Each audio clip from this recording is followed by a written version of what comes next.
Hi everyone, hope you can see me, hear me. It's a little bit of a delay for me actually to see that it's working on my platform, but I think it is.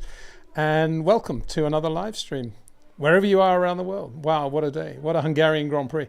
What a day. We all have our own things in life, don't we, about sport, what sports we also like, in addition to Formula One. For me, it's definitely golf. Quite like tennis as well. Cricket. Being raised in Australia, always a fan of the Australian cricket team. So a lot to be quite teary-eyed about today from my point of view. I'm probably the only guy in the world, but I was actually in tears when Brian Harman walked up the 18th to win the Open Championship, the British Open. He's a guy that I've had on my favourites list on the PGA Live app for at least 5 years now. Partly because he looks very like Ricky Ponting, the Australian cricketer, ex-Australian cricketer. And partly because I just love the way he goes about his business. Very low-key, works hard. I saw him throw a little bit of a wobbly at some tournament this year. I think it was Los Angeles. But other than that, wow, what a job he did. Just a case study in focus, concentration, different conditions. I remember Tiger Woods. What's Windsor doing rounding on about golf? I'll get to the point. Tiger Woods years ago was leading the British Open, I think, after 3 rounds, and then it rained on the 4th, and he just disappeared without trace. And here's Brian Harman, all different weather conditions, mastering the rain on the Sunday. Just superb. So that was an emotional thing. Max Verstappen's win, emotional as well, for me, because I know a lot of people are going to talk about Sergio Perez's drive, or McLaren today, and lots of other Lewis. But I just love perfection, and I love seeing a driver maximize the car that he's got. And if that happens to be the best car, I like seeing that even more. It's as simple as that. And so it's quite emotional about that as well, to see him win in such a way, in such a dominant win. I thought it was superb. And then the Australians are sort of securing the Ashes with a rained out day in England. So, I mean, I won't go into that because I'm sure there aren't many people here interested in that. But for me, it was a big thing. So that was really good. Yeah, this is a sort of departure which started at the British Grand Prix of doing a live stream on the Sunday night rather than doing a recorded video, because I love getting the views and comments from all of you out there and just getting a feel for the race. Just wanted to keep the adrenaline going, really, I guess what it is. Speaking of which, they've had a couple of the F2 drivers. I know we're going on a tangent already. A couple of the F2 drivers wired up for sound, actually for heart rate, in the last few races. And whereas Fred Vesti, who's one of the guys they've been wiring up, is always very calm, barely gets to 100, and drove beautifully today to finish second behind Jack Doohan. Congratulations to both of them. Jack Doohan, of course, one of the great Jetcraft drivers as well. Good to see that. Congratulations to him and his dad, Mick, winning the feature race. Anyway, getting to the point, Iwasa, very quick Japanese driver, potentially a Red Bull driver, I guess. A Honda driver anyway, in Formula One in the future. Coming into the pits for his tyre change, it was like 145. I couldn't believe it. Anyway, going back to Brian Harman and being stress-free. Let's look at, I don't know, I guess you all want to see what happened, don't you? So here we go. There's Max on the podium. And all's well. I have to say, and I'm not saying this after the event, when I saw that vase, I thought, wow, they're going to be pushing to keep that in one piece throughout the whole thing. And sure enough, Lando does his normal thing, it vibrates off the table, and it ended up like that. Yeah, that's probably the first time that's ever happened in Formula One. No, Nigel Mansell, didn't he have... What happened with that trophy in the 89 Brazilian Grand Prix? I think he cut himself quite badly. I think it broke as well or something like that. So, yeah, it has happened, I guess. When was the last time that happened?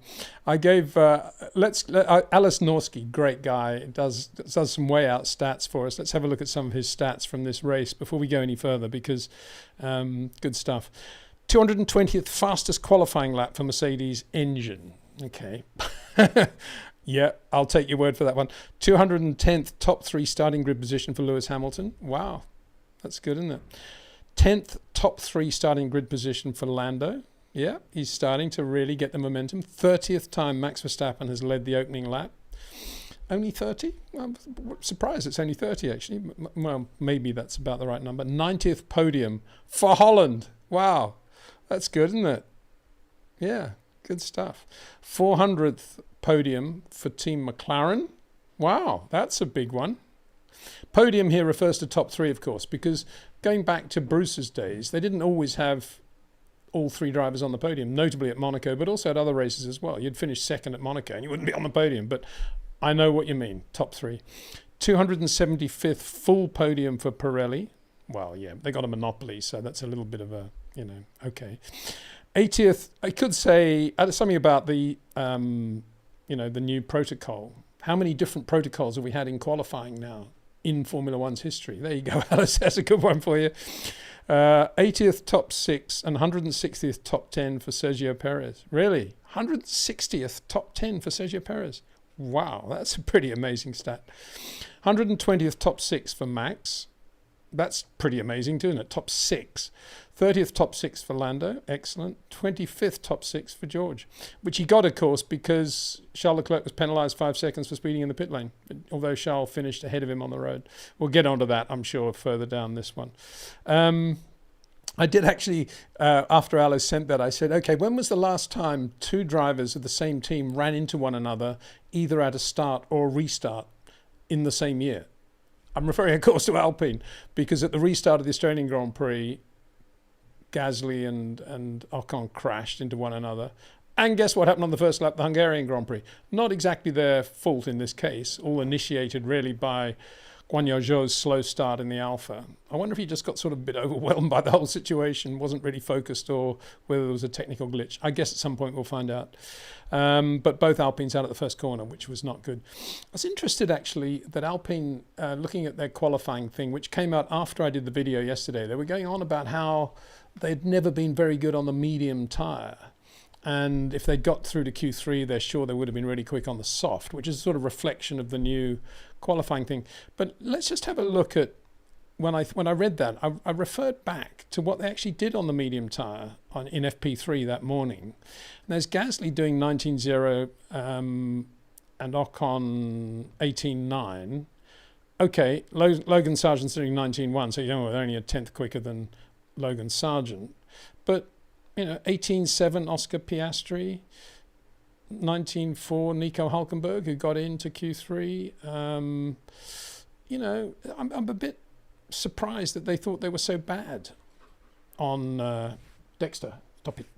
On the medium. But anyway, we live and learn. That for that I need to therefore say correction, because I assumed it was just traffic for both of them, but it wasn't. They're saying they were just terrible on the medium, very good on the hard, very good on the soft, hopeless on the medium. Seems bizarre, doesn't it? Bearing in mind very few people had run the hard at all, and they're all okay on the hard. I mean, why would they be so bad on the medium? That's one thought. Another one, and this one I'd be interested to get everybody's input on this, but I know it was interesting after the race, Nico Rosberg was sort of saying to Lando, so how have you done it? How have McLaren turned it all around? Wow, you've gone from nowhere to being where you are now. As if Lando was going to say, well, we've raised the rear height, we've done this, we've got different rear. As if he was going to say any of that anyway. But it's interesting that people are starting to think, wow, what is going on? And again, a little bit like tyre temperatures being such a, I'll go back to me now, I suppose, is the best thing. That a little bit like tyre temperatures being such a critical thing if you can't get into the window, which we've seen a few times this year. I'm wondering whether magically, and I use the word in a Formula One sense, because quite a lot of stuff does happen by magic in Formula One, I think, technically, even though the data will suggest otherwise. Magically, ever since Pirelli have gone to the stiffer tyres, it's actually suited the McLaren more. It's brought the McLaren into its operating sweet spot, if that's the right word, of its aero mapping and its general dynamic weight distribution and roll centres. It's brought all that into a perfect zone in a way that McLaren, if they're still running the softest construction tyres, the new ones came in for Silverstone, would never have achieved. I'm wondering whether it is that. And if it is that, McLaren wouldn't know, because there's not enough data from Pirelli to be able to justify such an argument. But when you see things happening pretty radically like that, as I've said before, quite often it's something fairly fundamental. It's, the big fundamentals in motor racing are driver, engine, tyres, weight, to some extent, but those first three are the critical thing. And, well, I suppose these days you've got to say aero efficiency as well. And obviously the aero efficiency on them. Well, let's talk about aero efficiency as a matter of fact, because I know I'm all over the place, but one thing is leading to another. Here's the speed trap from today. And again, got to read into that what you will in terms of toes possibly and the effect of DRS, etc. But look, right at the back, that is a pattern, is it not? Lando Norris, Oscar Piastri, the two slowest cars through the speed trap today, 304, and significantly slower. Interesting, isn't it? I mean, it is a little bit all over the place because you got Perez at 313 and Max, who I guess wasn't anything like as much traffic, and therefore not using the DRS and not getting toes as much, 306. So that's got to be taken into account. But there would have been moments when the McLarens for sure were in DRS zone. So it's an interesting one, that I think. So we'll go back to me again. And going on to the trophy, going back to the trophy. I'd just like to add, I know we're a bit all over the place, going back to the trophy, that lovely trophy, which actually is in concert with the lovely rendition of the Hungarian national anthem, I thought, with the string orchestra and the lovely singing. You'd expect to be that sort of trophy, but at a Formula One race on a podium with people banging champagne bottles around, that's where it's a little bit of an issue. And I think it does come down to the whole business of trophies. I've mentioned this before. I'm a great fan of garlands, and I loved it when they came in for the sprint race, and now they've been expunged. And I'm not a fan of anything other than a proper trophy, to be honest. I remember spending a bit of time with Lewis a couple of years ago at Mercedes, and we were looking through the trophy room there, and he was bemoaning the lack of classically beautiful, proper race trophies. And I think everybody's trying too hard all the time. You just want a nice big gold trophy or silver trophy, don't you? Isn't that what it's all about? I mean, that's a beautiful work of art, absolutely for sure. But it's a crying shame that it was broken. But equally, it's asking for trouble, actually, to have porcelain up on the podium anyway. Not that this is in any way important in terms of the race result, Windsor. Get your act together. Lots of comments. We'll get onto those in a minute. I've had one actually from Corey Pesatoro, who it's actually a WhatsApp voicemail, but he's very annoyed that everybody sort of followed the same tyre strategy and nobody went for a gamble and stayed out longer on the medium in the middle stint and then went in for softs right at the end. And I think he's kind of got a point. Everybody does get roped into trying to get the undercut or the overcut and worrying what everybody else is doing and all doing the same thing and covering this and covering that. And there's very little. I mean, again, I think Ferrari were in a position today. They didn't have much to lose again to try something like that. To go for that really boring, long, hard stint. It was pretty clear that was going to go nowhere, to me anyway. And I did say in this live stream before the Hungarian Grand Prix, I didn't think Ferrari were going to go very well. And I don't know why they ever thought they would, because the writing was on the wall long before we got to Hungary. So if that's the case, why not, get yourself in a position where you can be on soft tyres in the last 10 laps of the race and try and do something clever.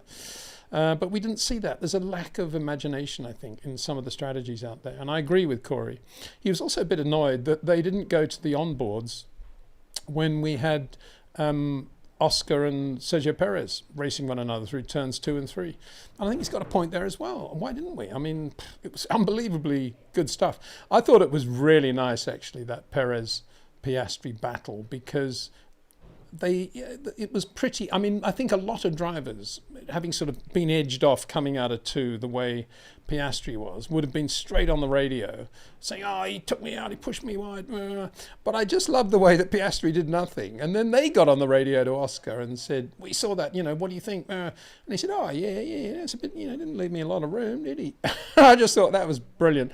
Absolutely perfect result. Total underplay of the situation, because it was relatively okay. What Perez was doing was fine, and I'm so glad that Oscar has that attitude, and B, I'm so glad that nothing else happened as a result of that, because I think that's the case. I haven't read through all the last bits of stuff. Always dread the thing 3 hours later when there's 27 penalties, but I think he got away. I don't think any action was taken, and I think it was fine. That was just good motor racing, I think. So what else do I want to say about this race? I think just going back, I'm going to say it all first before anybody else can come in and distract me. I think, and not many people are talking about this, but and I'm pretty sure Perez probably got driver of the race, but I think you need to put that in context. Where was he in qualifying yet again? And to be honest with you, I think he should have finished second. He didn't finish second because Lando Norris was absolutely brilliant over the last 10 laps. He was overstretching that McLaren, absolutely driving the nail off it, and was thoroughly deserved second place. He drove it beautifully. But he is, he's right on the edge of that car. Whereas I don't think we saw Perez doing that. I think we saw Perez sort of running into the marbles whenever he got near a back marker and thinking, oh, I better back off, can't have another shunt. And that's where, afterwards, I guess it was Rosberg said, have you got your confidence back now, Sergio? And it's not a question of confidence. It's a question of shortening his corners and actually getting the thing sitting square on the groove of the line so he can actually have a bigger margin for error. That's what he doesn't have, any more than Lando has. But Lando's actually, in my view, a better driver, and therefore he gets away with it more because he's got a beautiful touch going in and out, very supple. And that's how Lando gets away with it. But inevitably, he is right on the edge, as I said in the qualifying video. But it's not a question of confidence, I don't think, with Perez. It's a question of actually fundamentally he needs to redevelop the way he drives the car along the lines of Max. He'll never be a Max, but he can start to get into that spectrum, if you like. And I think, if the position's been reversed, I'd be shocked if Max wouldn't have been second in that race, in that car. And there is an art to driving with crud on the tyres. And Max even made the point, he ran wide, I think, once at turn 1 and got stones on. It took him a lap to get it off. But, okay, big deal. Get on with it. And I'm amazed, actually, that Perez in that 19B didn't finish second. There you go. But I think all credit to Lewis that he didn't. Anyway, going back to the start, a great start by Max. Great use of the first corner. He really needed to brake earlier than he normally brakes, just get the car settled. And obviously there was going to be a drama with Lewis. And I think he just used enough road just to crowd Lewis to the point where Lewis had to back out of it a bit. And of course that then affected Lando. But that enabled Oscar Piastri to do a beautiful bit of driving again and to be P2 pretty clearly early on. And that was a moment in time I think we will look back at and we'll say, wow, this was, not only is this guy really good, but he's now already progressing to a level of, for sure he's going to win Grand Prix. And that was a superb opening phase of the race by Oscar Piastri, in my view. And it was a sort of thing, if this was 1965 and Jackie Stewart had done that with Graham Hill in the other car at BRM, you'd be thinking, he is going to be the next Jim Clark Scottish world champion, and so it proved to be. And for me, what we saw today with Oscar was definitely in that sort of realm. I thought it was really, really good. There was Alpha disappearing without trace virtually from the start of the race. Guan Yu, as I say, I don't know whether he was overwhelmed or what, but just very sad to see that. Just all that hard work disappearing out the window straight away, and then triggering, inevitably that shunt or some sort of shunt. I suppose what you got to say about Alpine, if you want to have your two cars reasonably accident free, as a thing from accident prone, you've got to get them higher than they were on the grid. So it was a complete mess from their point of view. If you start where they start, inevitably there are going to be shunts, aren't there? And I thought the other thing was just how good Max was. Again, we just saw this Max 10th here, 10th there, 10th here, 10th there, and then let the car settle, let everything get up to temperature, and then it was 2 tenths, then it was 3 tenths, and he just did it all beautifully. And everybody, I'm sure, on the outside was saying, oh, look at Max's car, cornering on rails, this and that. Well, it was, with fuel in the car, he obviously had more balance and obviously had a better feeling for what the car was going to be doing. And in that respect, let's just go back and think about what he did on those fuel runs in FP3. He also did big fuel runs on Friday as well. Not many drivers did that. And what we saw in that opening phase of the race was very much Max Verstappen benefiting from all the homework that was done. So there you see 23.1 on the medium tyre, Sergio 23.4, and those were both 11-lap runs. Lewis 23.7, and I said yesterday that would give him some encouragement, and I'm sure that kind of was part of the momentum that led up to getting the pole. But it was only 3 laps with fuel in the car. So, that's where Mercedes, in effect, lost the Hungarian Grand Prix impetus, because, yes, Lewis made a poorish start, but he could still have fought back against the McLarens, but he was just blown away by both of them in that early phase. And that comes down to lack of homework, really, because, 3 laps is not good enough. They had a lot of other stuff they're working on Friday, obviously. So that is where these long runs, that's why I put so much emphasis on them when I'm talking about them on a Friday or Saturday, because they are so relevant to what you're going to be seeing. And again, Leclerc and Sainz, look at that, 24.0, 24.1. That's exactly what we saw in the race. Bog slow, really slow. Just terrible, really. The only other one early on I thought was quite funny was when Fernando was leading a long group of cars. And let's make a note of who that was. It was sort of 6 cars, wasn't it? He was going like half a second, 3/4 of a second a lap slower than the leaders, or even the McLarens for that matter. And Mercedes got on to...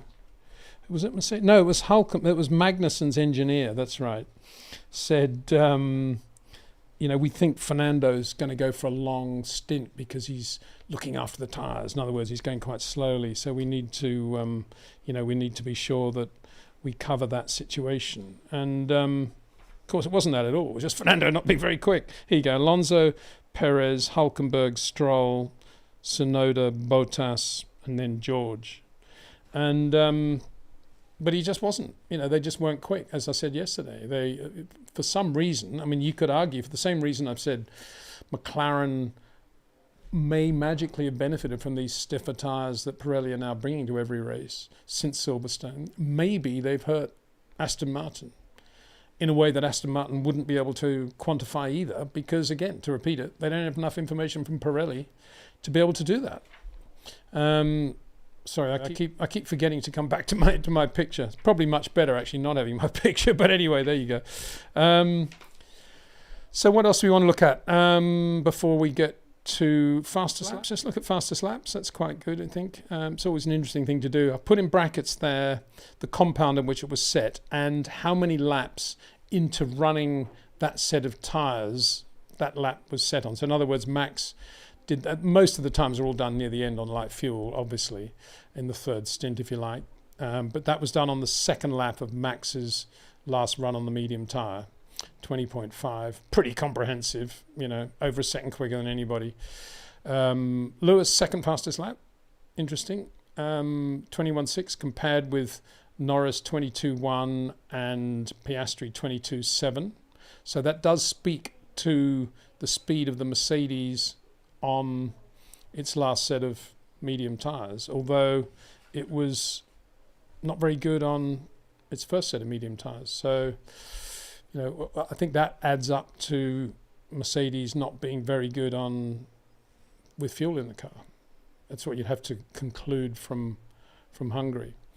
George Russell, again, 22.1, very quick, both of them, but not as quick as Max, as we can see. An interesting one there, I think Alonso 22.7, this bears out what I've been saying, not quick at all, slower than the Ferraris, which is slow. And Yuki Tsunoda, surprisingly quick, bearing in mind he did that lap, the 23rd lap on his last set of mediums. Very impressive lap time in the AlphaTauri. And look at old Daniel Ricciardo, lap 38 on a set of mediums, 23.9. Not bad, not bad. Bottas 23.6 in quite a quick car this weekend, and Daniel's only 0.3 slower, so good for him. So they're always quite interesting, I think, as well. Anyway, I'm sure I'll probably bore you with more of my opinions, but I think it's time to get on with some of your opinions, and I'll do my best again to try and make this look as cool as I can make it, which would probably be complete disaster. Let's have a look. So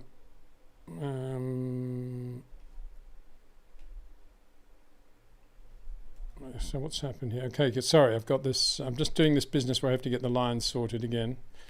I had a look at this on the recording afterwards. It doesn't look as bad as I thought it would, doing all this business. It kind of looks quite nice in a way, doesn't it? So this was, let's have a look. Here we go, not too bad. Just going to get it centered now. Mr. Perfection. Didn't actually bring your name, sir, because, or madam, because it's in an Arabic script. I'm very sorry about that, but it doesn't brought your name through. But anyway, McLaren were worried from the undercut from Hamilton, so they pitted Lando first. Lando had an amazing outlap when Oscar pitted to overtake him. It was fair from McLaren and brilliant from Lando. Yep, that's right. I mean, Lando drove really well. And again, you know, you could argue that Zach Brown's philosophy of having Lando having to race Oscar Piastri now is working, because it's really stretching Lando and they know where the pace of the car really is. But as I say, you know, the moment will come when Oscar's suddenly got the upper hand, and then what's going to happen at McLaren, and that won't be a great situation for Lando. And there was actually a situation earlier, I think it was in the second, that's right, just after his second set of tyres, Oscar got on the radio. I love that laconic way he says, what do you want me to do now? It was just like, I think I can go a bit quicker, and I can get Lando if you need me to, but equally I'll just cruise around if that's what you want me to do. It was a bit of that, wasn't it? And I think that was his very laconic way of saying, I could go quicker than this, but anyway, I hear what you guys are saying. So this is from Eugenux, I hope, French pronunciation. Oh, this is very super critical of Charles Leclerc. I won't have this. I mean, Charles, one of my boys. How can you say this? Eugenux. I think it might work. Let's have a look. Eugenux says Leclerc is such a weak driver. It's embarrassing to watch. He's irascible at the moment, and he got that penalty. That wasn't very good, was it? And there was that delay in his pit stop as well. You know, it was a messy thing. And there was a moment, wasn't there, on the radio when they said to him, he said, it was all about strategy, wasn't it? He said, they said, that's right. He said, well, are we going to stick with this strategy or what? And they said, oh, we're looking at it now. We'll decide later. And he said, what do you mean later? We decide now. The race is on now. They said, yes, we'll come back to you. And that was when they brought him in, obviously. But it all reeks of nothing being any better at Ferrari in terms of strategy or harmonizing the way people think. And again, I thought it was a bit over the top with Carlos Sainz having to say, I've got Perez behind me now, and I'm not going to do anything, but if he looks as if he might overtake me, then I might come in for a stop. I mean, that's all pretty basic stuff. Full marks for Carlos for saying it, just to make sure his guys were on the right wavelength, I guess, because that was pretty obvious stuff. And the fact that he has to say that is a bit of an indication that both the drivers are a bit concerned about what isn't happening at Ferrari. And again, I make the point, it's kind of weird with Freddie Vasseur now in charge that it is like that, because you would imagine that it would be a whole new ball game there. So this is okay. Sorry, and this is an answer actually, I think, to somebody about that stop. He's talking about Leclerc, so I'll put it up there anyway because it's correct. You guys have got all the stats and numbers, and I don't. But here we go. Leclerc was stationary at his first stop for 9 seconds. Yeah, well, instead of the statutory Red Bull 2 seconds. He further took a 5-second penalty. Yeah. Speeding in the pit lane, bad radio connection, no drinks, more excuses needed. Well, I detect a note of cynicism there. I was talking the other day about Nigel in '86. Nigel in '86, Brands Hatch, which triggered the whole Piquet thing, because he deigned to win the Grand Prix, beating Piquet in Piquet's spare car, which didn't have a drink bottle, and he still beat Piquet. Please advise Nelson Piquet. So I'm just doing another one now. This is, who's this? This is Mr. Histrionic says, I'm happy for Perez. Yeah, I mean, I'm never unhappy for any driver if they go well, and P3 is definitely better than P6 or P4 or wherever he qualified. But I think, obviously, if he'd qualified well, he would have been second in that race. There's no doubt about that. But I think even where he was racing from, I think he could have been second in that race. I think other drivers possibly could have been second in that race. But then again, the Red Bull want that. I'm sure what happened this weekend with Sergio Perez is basically what Red Bull are kind of comfortable with that second car. Max free and easy and out there dominating everything, doing everything perfectly in an imperfect car in qualifying where the temperatures were a bit low. It was a lot hotter in the race, by the way. It's 10 degrees hotter. So that's how they got their sweet spot in the tyres. And makes you wonder about Spa, doesn't it? Cold, wet, how Red Bull will go there. Anyway, we'll see. But, for Perez to qualify where he did was difficult. But then again, he recovered to finish third. So that he did all that and got a bit of publicity. And it's not a bad thing from Red Bull's point of view. So you could still argue if you're sitting around Sunday night with Helmut Marko and you're having dinner and you're saying, what do you think about Perez? You'd probably say, well, he did the job, didn't he? It's kind of what we want him to do. Yes, there'd be better guys out there, quicker guys for sure. But do they actually want that? That's the point. I don't think they do. Unlike a lot of teams which seem to think they've got to have the two quickest drivers they can possibly have. I'm not of that philosophy, and I think they've got a very well balanced team. I'm not saying that Perez is the only driver that could play that role, but as they are at the moment, they're not bad. Mike Bartel says, what an awesome drive for Lando today. Yep, it was. I've said that, Mike. It was a great drive. And there was a moment when you thought Perez inevitably was going to get him. And Lando was just... bearing in mind his lap times weren't actually that quick. It was just fabulous to watch. There's no doubt that a longer corner driver like Lando, with the svelte touch that he has, much more delicate touch than Perez, for example, who's also a longer corner driver. When you see a driver like Lando on the limit, it's much more spectacular than watching a driver like Max on the limit if he's absolutely perfectly in sync with the car and the way he likes to drive with his shorter corners. Because a longer corner driver is always going to be more visibly on the edge. That defines what they're doing. They're almost on the edge of the friction circle, if you like, and going in. Not in the case of Lando, because he's that extreme, but it's certainly spectacular. And Lando was super spectacular, I thought. Great to watch, let's put it that way. Really good to watch. And I've always been a massive Lando fan for that reason. Always. So there we are. Thank you for that one very much. I'm going through the questions. I think most of these are all sort of been backlogged from before we went live. So if I'm not getting to you again, my sincere apologies. I don't know how to solve. It's not a problem. It's just, at some point I do have to stop and get on with other things. But with the F1 exhibition particularly, which is now taking a lot of my time again. Now, obviously, we've got Madrid's going very well. We're extending Madrid, but then we've got our new plans for the future, and all of that needs to be done in a very short period of time from here on in. So, yeah, a lot going on there. This is from M.A. Khan, one of our regular viewers. Hi there.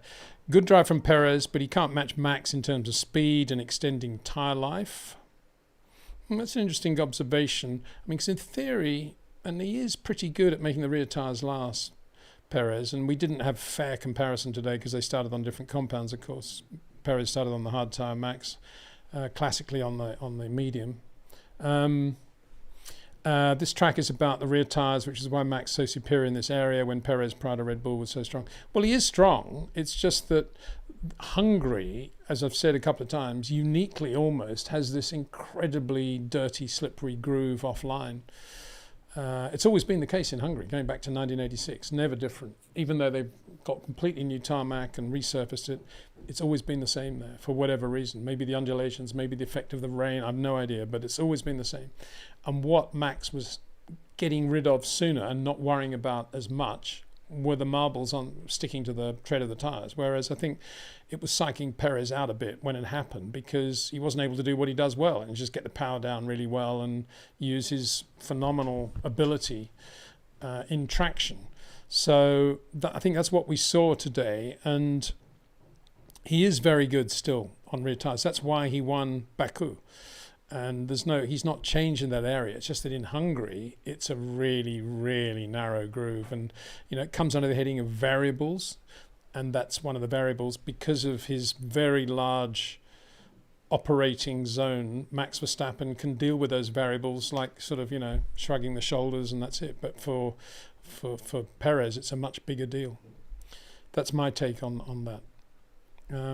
Robin Visser, this is working, if I can say so myself, this is working reasonably well, I think, all this business of putting these questions up. Is it not? Or not? Have I got it wrong? Let's see what happens here. Shouldn't speak too soon, obviously, with anything. The other amazing thing about Brian Harman today was how whenever he got a bogey, he just birdied the next hole. Fabulous. I love it when that happens.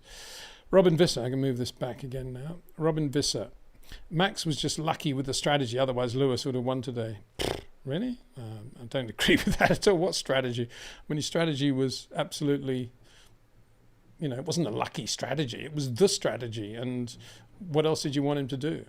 Apart from run medium, hard, medium. And Lewis made a terrible start, was not good on full tanks, and was in quick. But, by then it was all over, wasn't it? So that's what happened there. It's nothing to do with strategy, I don't think. Maybe I'm wrong, but I didn't see that as a strategy thing. Somebody else is talking to Robin there, so a 30-plus second gap says you're wrong. And that's from G33RTJEH. And I would agree with that, because it probably would have been a lot more than 30 if Max had been under any sort of pressure at all. So he never lost the lead at any stage, even when he came into the pits. End of discussion, really, isn't it? So here we go, another one. Perez. Oops, I think we got another Perez condemnation comment here.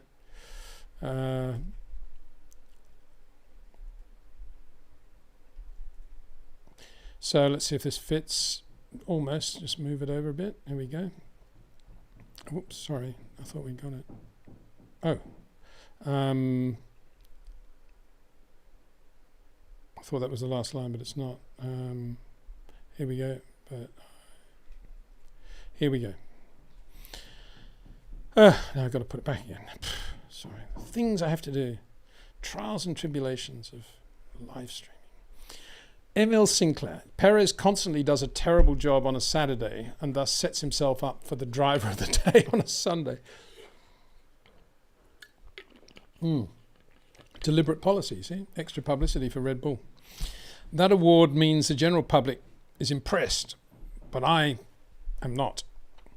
Well, okay, yeah, I'm not either, because I think, the job isn't just Sunday, is it? It's also, it's qualifying big time. And, we know that, I've talked a million times about the difference in style between him and Max. It's not style, it's technique. And he doesn't seem to be doing anything to advance, to close the gap and change things around at all, which seems very strange, really, because, it's not that difficult to ring up Rob Wilson, do a few days with him and start to understand what short corners are all about. Why wouldn't he do that? Other Formula One drivers are doing it to great effect, so why wouldn't he? So here's another one. As a matter of fact, I'm surprised Adrian Newey hasn't pushed Perez into doing that. He's probably thinking, I can't be bothered. If this guy doesn't want to do it himself, why should I push? Another thought, actually. I'm allowed to have thoughts, aren't I? Just periodically. I've moved that too far now, haven't I? It's annoying. Another thought. It's a bit along the lines of the stiffer Pirellis. And I know he doesn't start work until September, but, there's work and there's work and there's gardening leave and there's gardening leave. And that is that James Key was the chief designer, technical director of the project that designed and created the current McLaren. Now, I know that it's a much better car now than it was in Melbourne, Bahrain. But a number of the upgrades, that particularly the rear wing, I think it was Baku, would have been in the pipeline when James was still there. Point one. Point two, is it complete and utter coincidence that the Alfa Romeo is starting to look a little bit better. I know he doesn't start work until September, but the odd dinner or two. Oh, you got the rear wing like that for? Why haven't you got those cutouts on the front? I don't know. I'm only putting 2 and 2 together and getting 5. But as I said at the time, I'm surprised that McLaren did let James Key go, if that's the right phrase, because I think he's always been very good, and it could be that he is much better than people are currently saying. Again, it's a little bit along the lines of saying that the new stiffer Pirellis seem to suit McLaren and don't seem to suit Aston Martin. Prince Lev Mishkin, hello there. Hi Peter, thanks for sharing your expertise and insight. After the last 3 years, are you willing to say that the McLaren improvements are permanent and track independent? Cheers. Well, I hadn't actually seen that question when I was going on about this, so I don't think, the corollary to what I was just saying is now that James has left McLaren, I don't think that means that the effect of him leaving will then have an effect on McLaren and they'll go downhill again. I don't think they will. I think they're definitely on an upward path, and I think Andrea Stella's doing a very good job. I think I mentioned how impressed I was with Stella. Where was it? In Melbourne, in the coffee shop one morning, and he was watching tennis on his iPhone. I thought, wow, that is so cool for a team principal. And he was in kit that made it look as if he'd been in the gym as well. For a team principal to be not only in the gym, but also watching tennis at 8 o'clock in the morning in Melbourne, he's definitely got it. That was my assessment. So I'm suddenly a Stella fan. And I think he's doing a good job. Very good job. And I think they'll get better and better, won't they? I'm also a big fan of Piers Thin, son of Sheridan Thin, with whom I worked for so many years at Williams. Sheridan on the commercial side there, but Piers very much on running the McLaren factory company now, the Formula One side of it, the racing side of it. So he's a great asset as well. Very, very intelligent, clear brain, a real racer too. Full marks to Zach Brown for promoting him. So yeah, McLaren good. And they've got their wind tunnel to come soon, haven't they? I presume that's sort of almost up and running now. Commissioned? Has it been commissioned? Koenig says Robin is just joking. Robin Visser again is saying, I'm not. Yeah, okay. I'll put this up because it's appropriate to put up everything that people think within reason. But I'm not sure how significant this one is, but we'll put it up anyway. Sorry, I made a mess there. Put Ricciardo.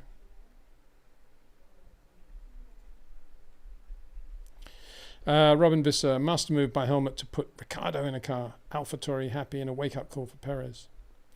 Yeah, kind of. As I say, for me, if I was Perez, I'd be more worried about Alex Albon potentially coming back to Red Bull with his connections in Thailand and going as well as he is. First point.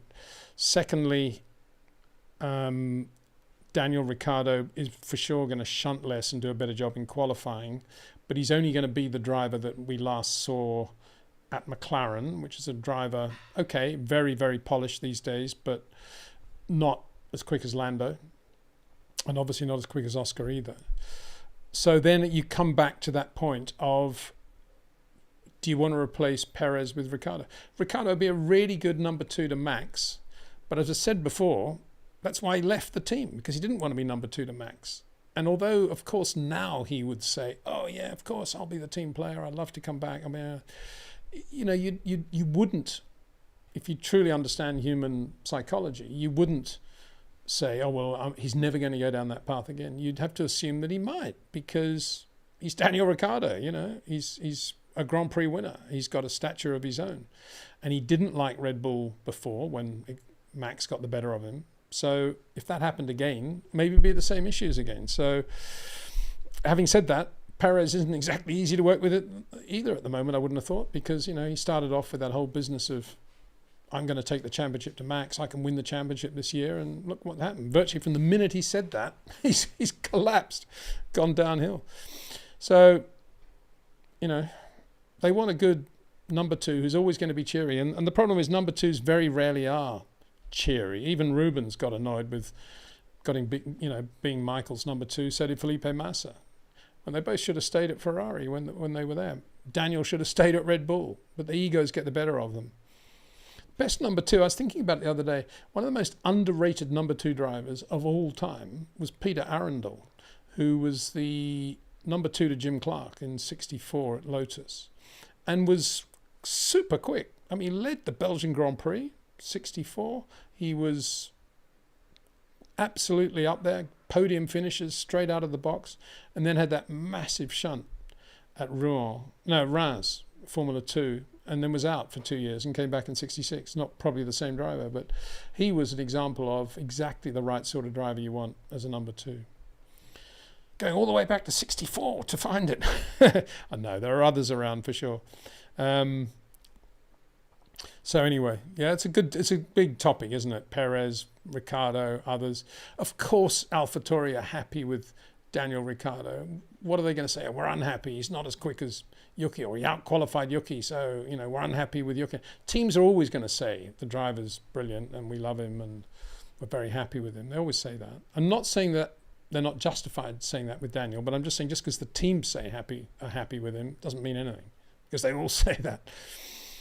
And who was the team? Who was the team I was reading about after the race that said, it was a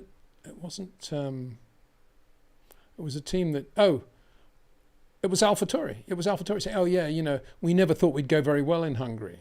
Now they're saying it. It's not what they said in the preview. I mean, obviously they're never going to say what they really think about anything. I just think it's quite amusing to see how they all. Actually, speaking of AlphaTauri, it's quite funny. This afternoon, while I was watching the golf after the Grand Prix, I was going through the emails from the teams as they come in to describe their day's activities and the excuses or not.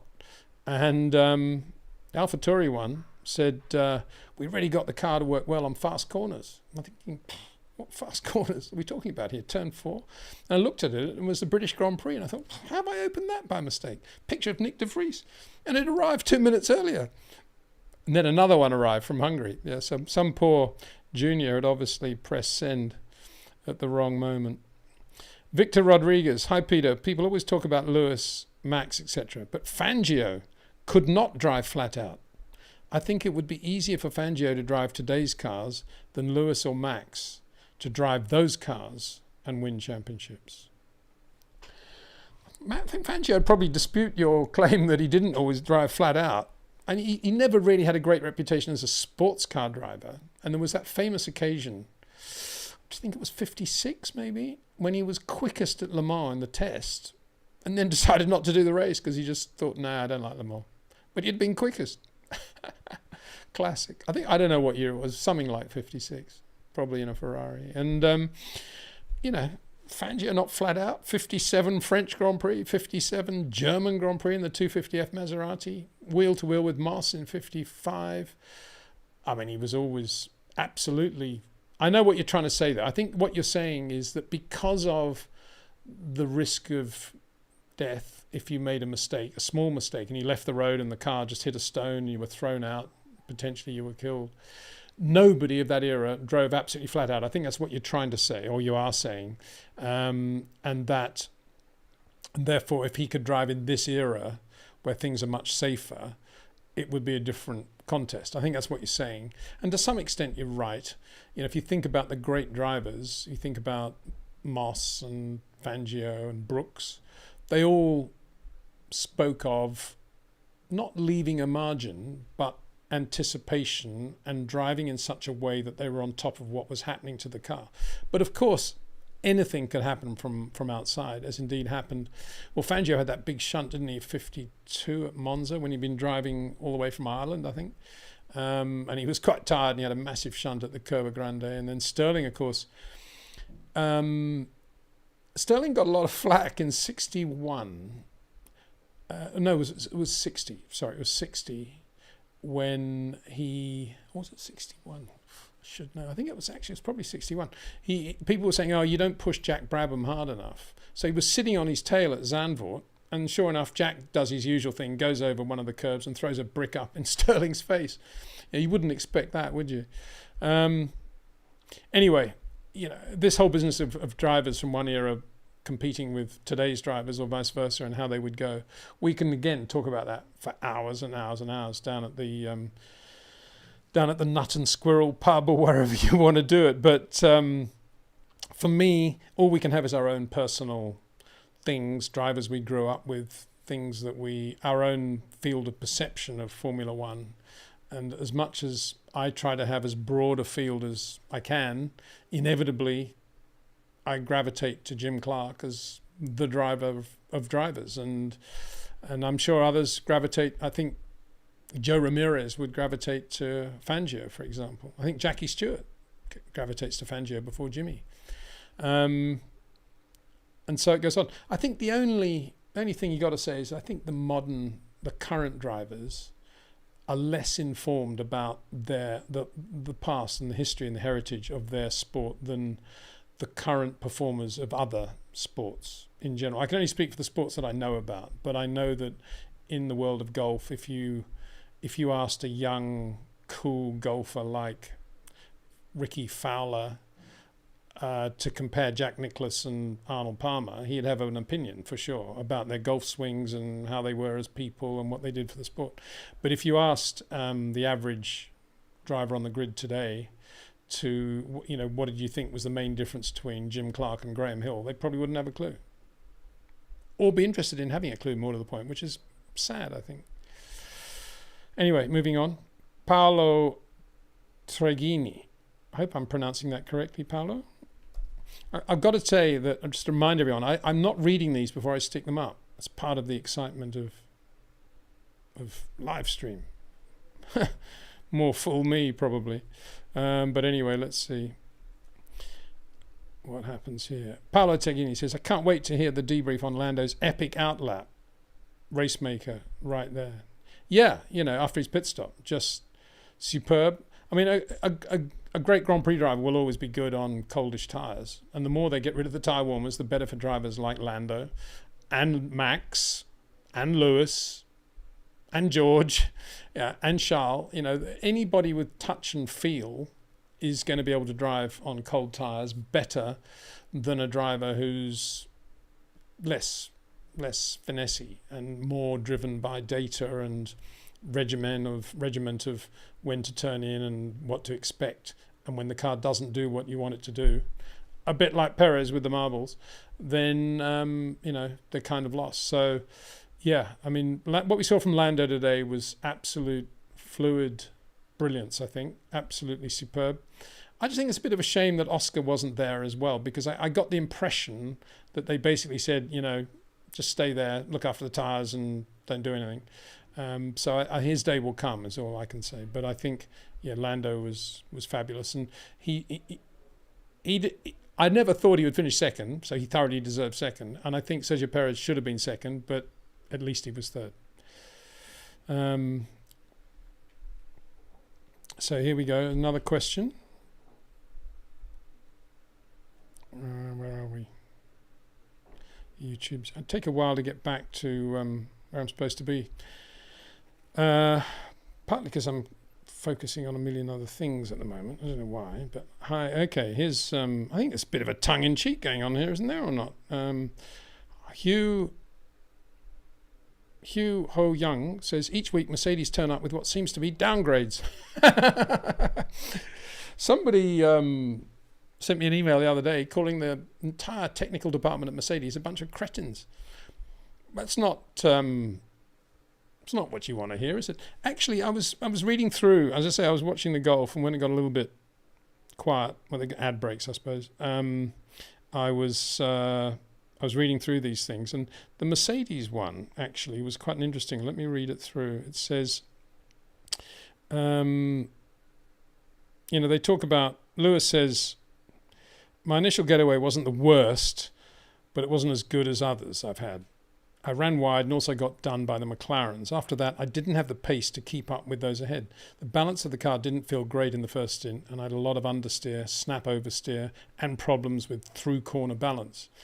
It's the first time I've seen that phrase, through corner balance. What does that mean? What's the difference between corner balance and through corner balance? Interesting. Sounds a bit like data engineer speak, that to me. The difference between balance and through corner balance. As the stints progressed, the car started to become more drivable, and the final stint was much better. The pace we had at the end was strong, and if we'd had that throughout, we would have had a much better day. So then you get to Andrew Shovlin, Shove, great guy, because you're expecting then the trackside engineer to explain why that is. And he just said, the opening lap wasn't great for Lewis. He dropped to fourth. But as the race went on, our pace seemed to get better. At one point, it looked like we might be a distant fourth. But he did a good job closing on Perez and Norris down in the final stint. It was frustrating. We couldn't get on the back of them sooner. It's like, this is what I mean. You know, you need an explanation. Why were they not very good on heavy fuel? Simple as that. Even though they weren't that slow in FP3, as I keep saying. So, you know, those questions need to be answered. I suspect they don't know the answer, which is why they're not putting them in. He says, being very cynical. Well, I'm actually being realistic because, you know, I've been around long enough to know. Because I infuriated a viewer not so long ago when I said it's more difficult to know why you're quick than to know why you're slow. He said that's ludicrous, but it's not ludicrous at all, because at least when you're slow, you can look at things that are not working for you, and they are sort of yardsticks, benchmarks. But when you're quick, what are you relating it to? The car, it feels balanced and it's got high level of grip and you're quick on the straight, but what is making it quick? You don't actually know. In other words, why is everybody slow? And so it goes on. And the point about balance, of course, is that you can balance any car. It's just how much grip you want to have. Through corner grip, actually, for that matter. I must remember that one. Sounds impressive, doesn't it? Through corner grip. What does it mean? It means if it's not through corner grip, what sort of grip is it? Or balance, sorry. Through corner balance. What is that? I'm open to suggestions on what through corner balance actually is. So here's another one. I think this is from the same gentleman. Hugh Ho Young says, once again, no points for pole. Red Bull set up for 70 laps, not one. Yeah, that's right. They did the homework. And look at the amount of laps they did with fuel in the car. I mean, there was a moment in FP3 when Max had only done an 18.0, I think, from memory, and same time as Perez on the soft tyre at the beginning of FP3 when it was sunny, you know, after the rain of Friday. And I think other drivers, even in Max's position, might have said, no, I want to try again, you know, I need to get out and do a 17.8. But they just, no, in the garage, fuel in the car, didn't matter. It's only FP3, you need to do the homework. And that's when he won the race, really. I mean, he did that long 11-lap run on the medium tyre, after which they would have done a very, very detailed analysis of how the handling had been and any changes they could make to the car before it went into parc fermé. That is what it's all about, and that's exactly what Max did. Really, really impressive. Let's do this one again. So this is from Paul Muscat.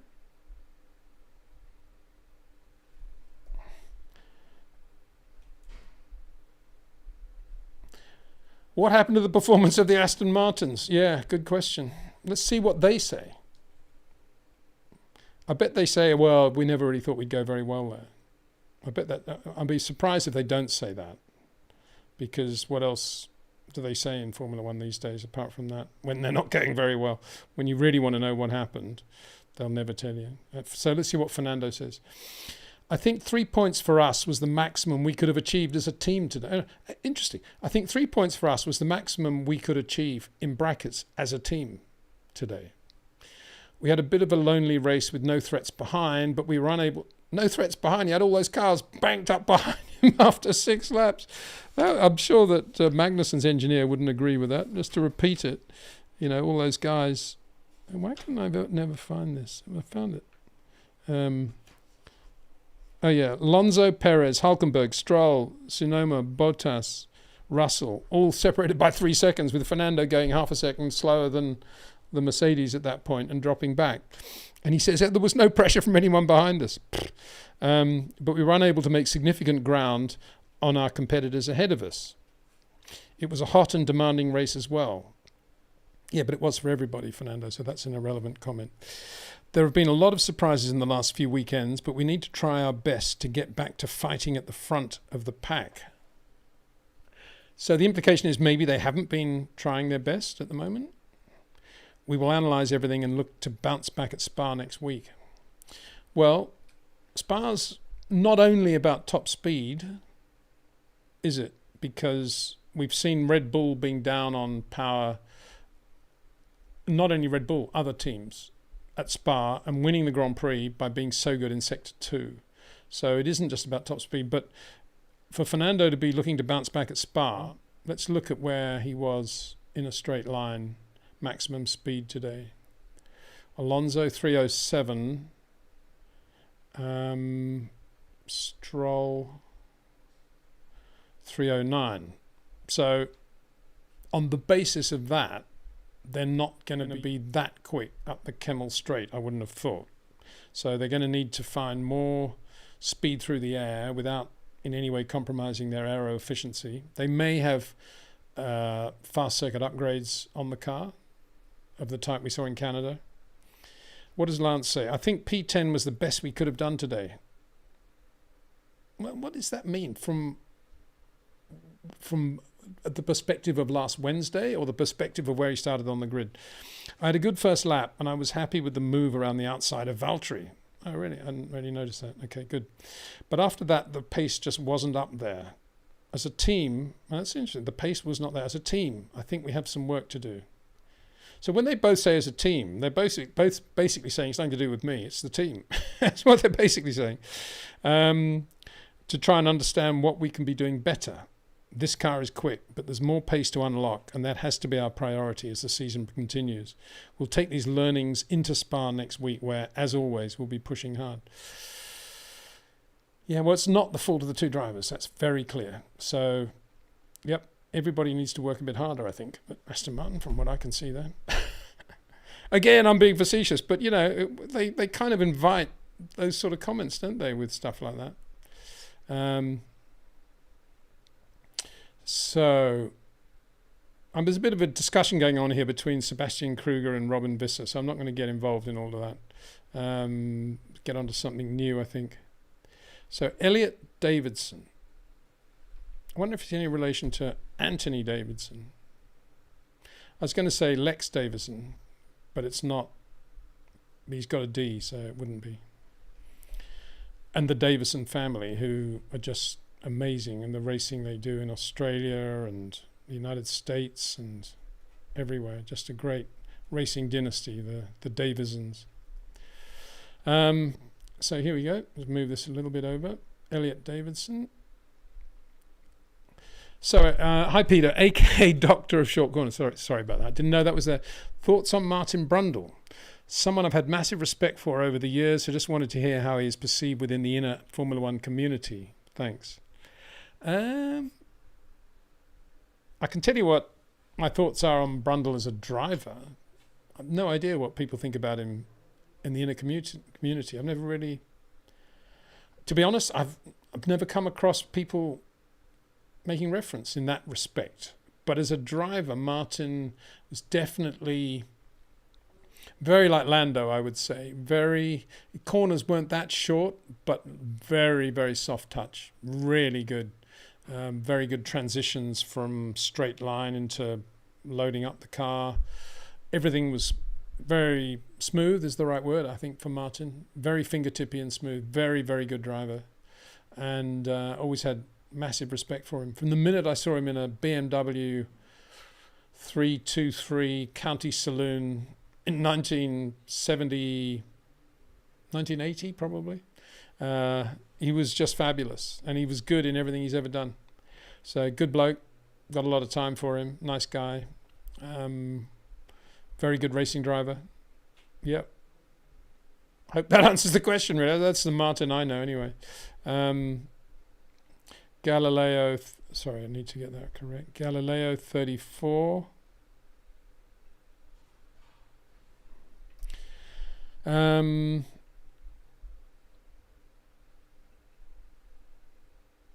Let's get this on here.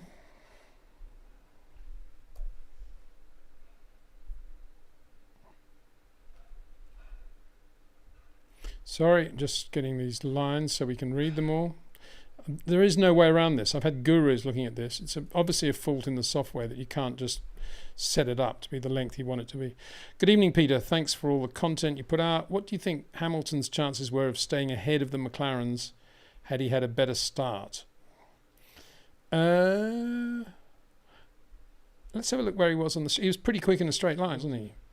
Yeah, 3:11, and McLaren's really slow. So I think he, I think he would have been okay. I think he would have been holding him up, obviously, but because he would have found that on full tanks the Mercedes wasn't very good, which was obviously the case. But I think it might have been quite difficult for them to get past because Lewis would have been quicker in a straight line, even though they would have had DRS. You know, you've still got to be really well positioned to do the pass in Hungary. So I think he might have held them up for 10 laps or so. Held them off, sorry. Having said all that, at one point Lewis was getting a bit frantic, saying, how can I be so slow? How can I have lost 9 seconds? Blah, blah, blah. Where am I losing time? And they said mainly in the straight, Lewis, and then turns 11 and 14. It's odd that they would say the straight. I guess at that point they probably had the engine turned down. I think they were running a bit hot as well on the Mercedes. I think they had a problem with the left front brake temperatures as well, things like that, which they monitor as the car goes past the pits, and they can see all that. And they probably did have the engine turned down a bit at that stage, which is why he wouldn't have been quick in a straight line, because quite clearly they were quick in a straight line, the Mercs, or quick enough anyway, let's put it that way. Let's just have a look at, you know what I'm like. I'm not very good on the actual turn numbers. I always just talk about the left-hander here or right-hander. Turn 11. Oh, that's that quick right-hander at the top of the hill where Perez once had that enormous shunt in the Force India days. They said he wasn't very good there, and he wasn't very good on the last corner. Compared with George. But then again, this to me is, you know, that to me is spurious. Well, no, let me rephrase that. To me, that's a sort of information that may not be beneficial to a driver like Lewis, because if they're saying, let's say last corner, they're possibly looking at minimum speeds in the middle of the last corner. And as I've said in a separate video, which was an extract from the live stream, describing the importance of that last corner and how you approach that last corner and what you do in that last corner. It is not about high minimum speed. That's the one thing 14 is not about. It's about patience and getting the car in a diagonal exit and getting the exit as straight as you can possibly have it, and not one of these, which we saw Lando doing a few times because he's got longer corners. But if you're Lewis Hamilton, you're not worried about minimum speed in turn 14. And for an engineer to say that to Lewis, I suspect, I may be wrong here, but I suspect they're looking at minimum speed between George and Lewis. And with absolutely no doubt at all, George would have a higher minimum speed in 14, but he wouldn't necessarily be quicker or be as good as Lewis was with the rear tyres 100 yards after turn 14. That's the key. And so, you know, we hear that on the radio, but again, there was another thing actually on the radio which I thought was really interesting. What was that?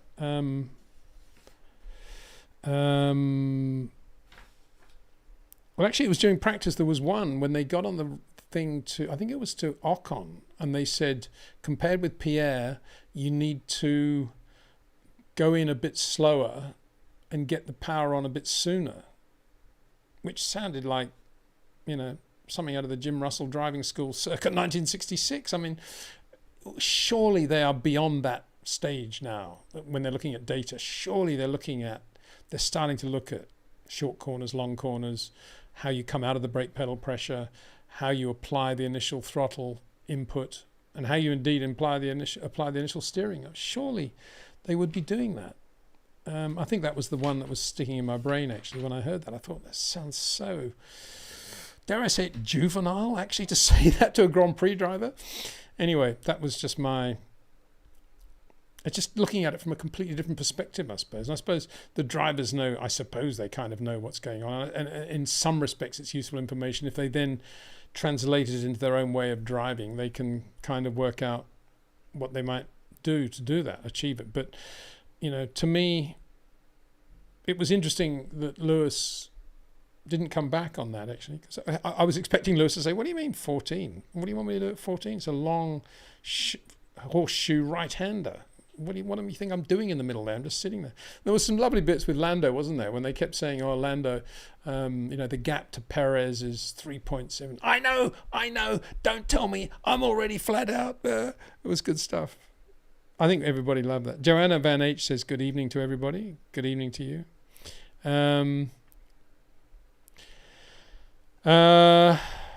Great race from Supermax, says Eric Extrema.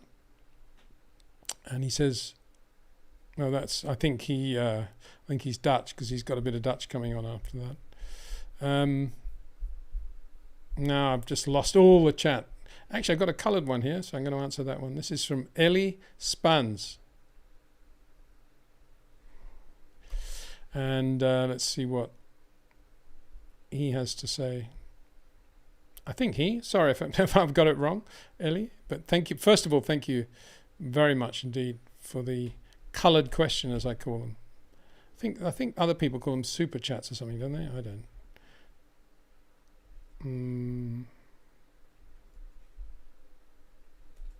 Okay, here we go.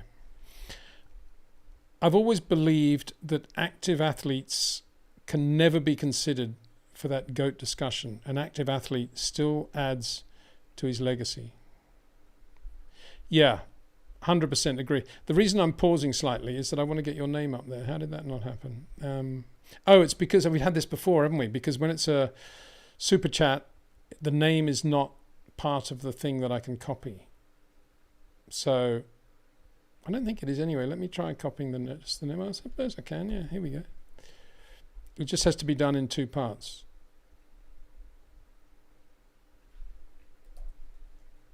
There you go. There's your name. Thank you very much. Ellie Spans. I've always believed that active athletes can never be considered for that GOAT discussion. An active athlete still adds to his legacy. Oh, I see what you're saying. Yeah, it's too early to judge Lewis because he's still racing. Still too early to judge Lewis alongside Jackie Stewart or Juan Manuel Fangio or Alberto Ascari because he's still racing. He's still adding to his legacy. Yeah, I think you're probably right. If Lewis, if the Mercedes next year is not as good as the Red Bull and he wins the World Championship, despite that, not only beating Red Bull but also beating his teammate George Russell, he will have added to his legacy. So you're absolutely right to say that. Thank you very much, Ellie. Wouldn't it be amazing if that happened? So there's another one here. M.A. Khan. Okay, you're telling me things here that I didn't know, actually. Because I've been too busy watching the British Open, I guess. And that is that Oscar Piastri had floor damage. He had floor damage in qualifying as well. What's going on? Why is he hitting so many curbs?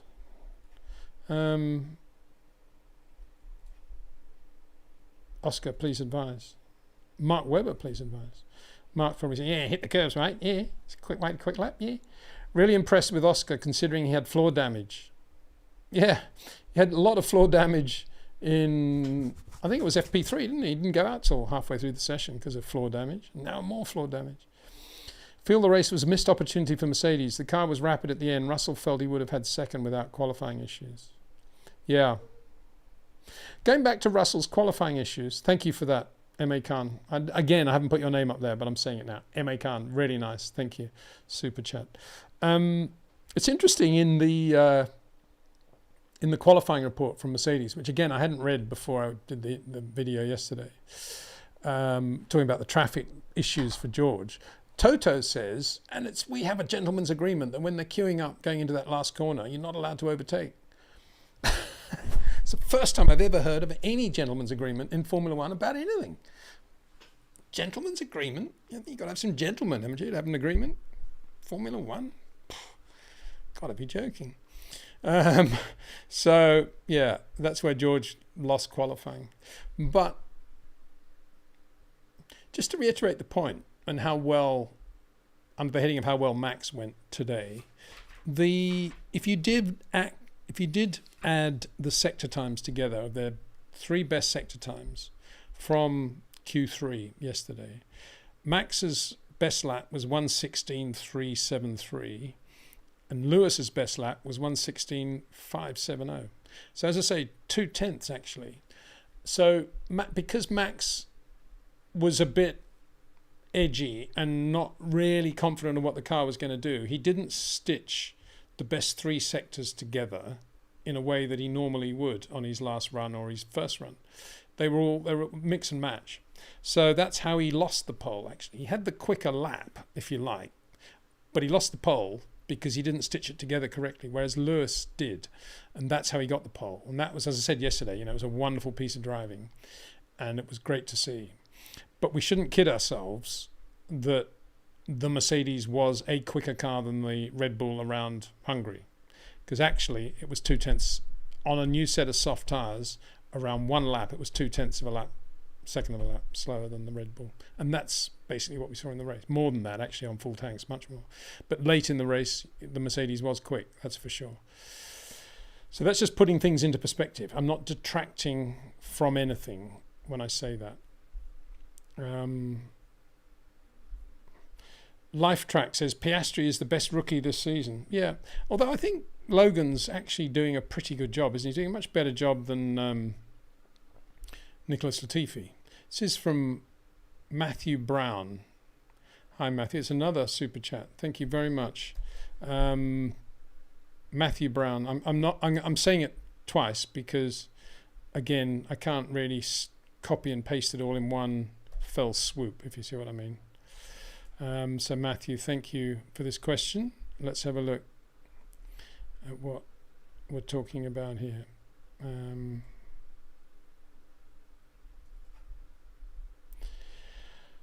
Hi Peter, from North Carolina. Yeah, I used to live in Charlotte actually, and spent a lot of time there at the old Summit Cafe, bumping into Gunther Steiner every other day. We'd both sit there and have our non-fat lattes.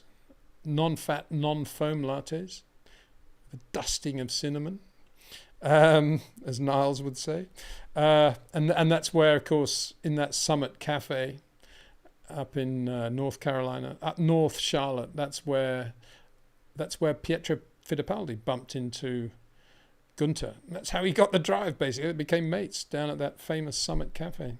Great. It's just there's a university there, so it's just like a sort of mega coffee shop for all the students, and just a great place to hang out. They've all got laptops and earbuds. Peter from North Carolina. Anyway, always look forward to hearing your great videos and hearing your wisdom on different topics of racing and amazing stories about golf and cricket. Oh no, it doesn't say golf and cricket. Keep up the great work. Is Max the new Schumacher?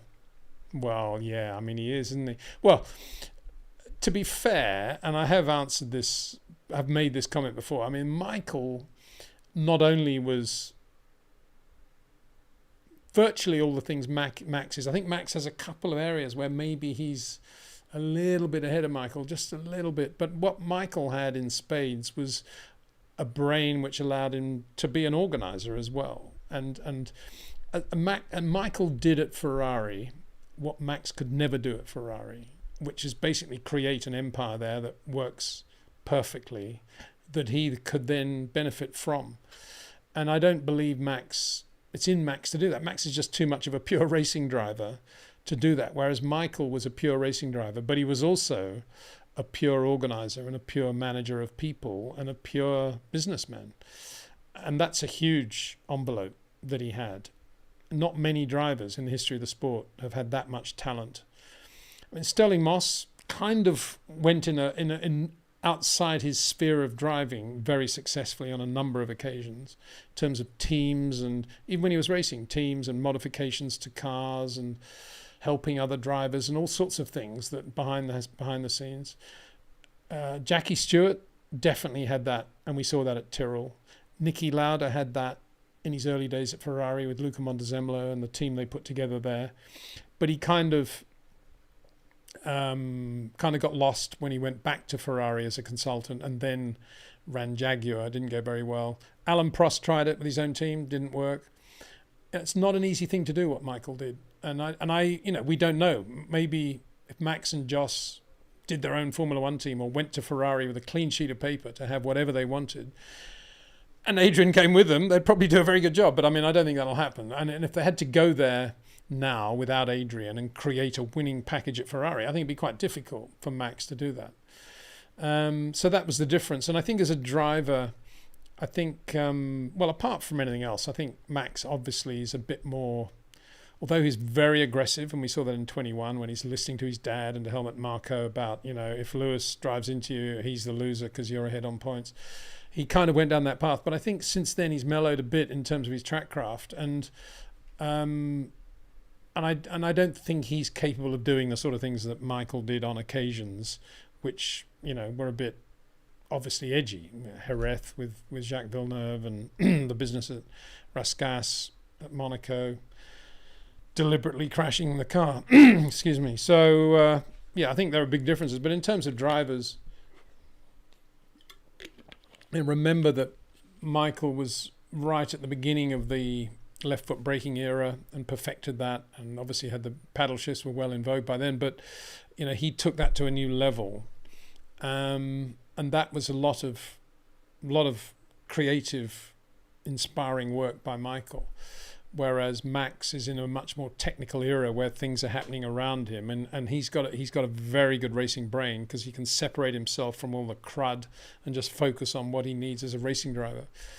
And just on that subject, it occurred to me, I often wonder on the grid, when you see the drivers after the anthem, you see the drivers talking to the engineers, and the engineers seem to be saying quite important stuff based on a laptop or readouts, and they're saying, you can hear little bits of snippet of the conversation, and they're saying something like, you know, position 4, and it's all stuff you think, you'd imagine that they would have been talking about all this before the start. I can only assume it's data they've got from the car when they're doing the laps onto the grid, all to do with clutch and start procedure. I guess it's that, but you know, I always think it's kind of odd how they always go into those sort of pre-brief huddles straight after the anthems.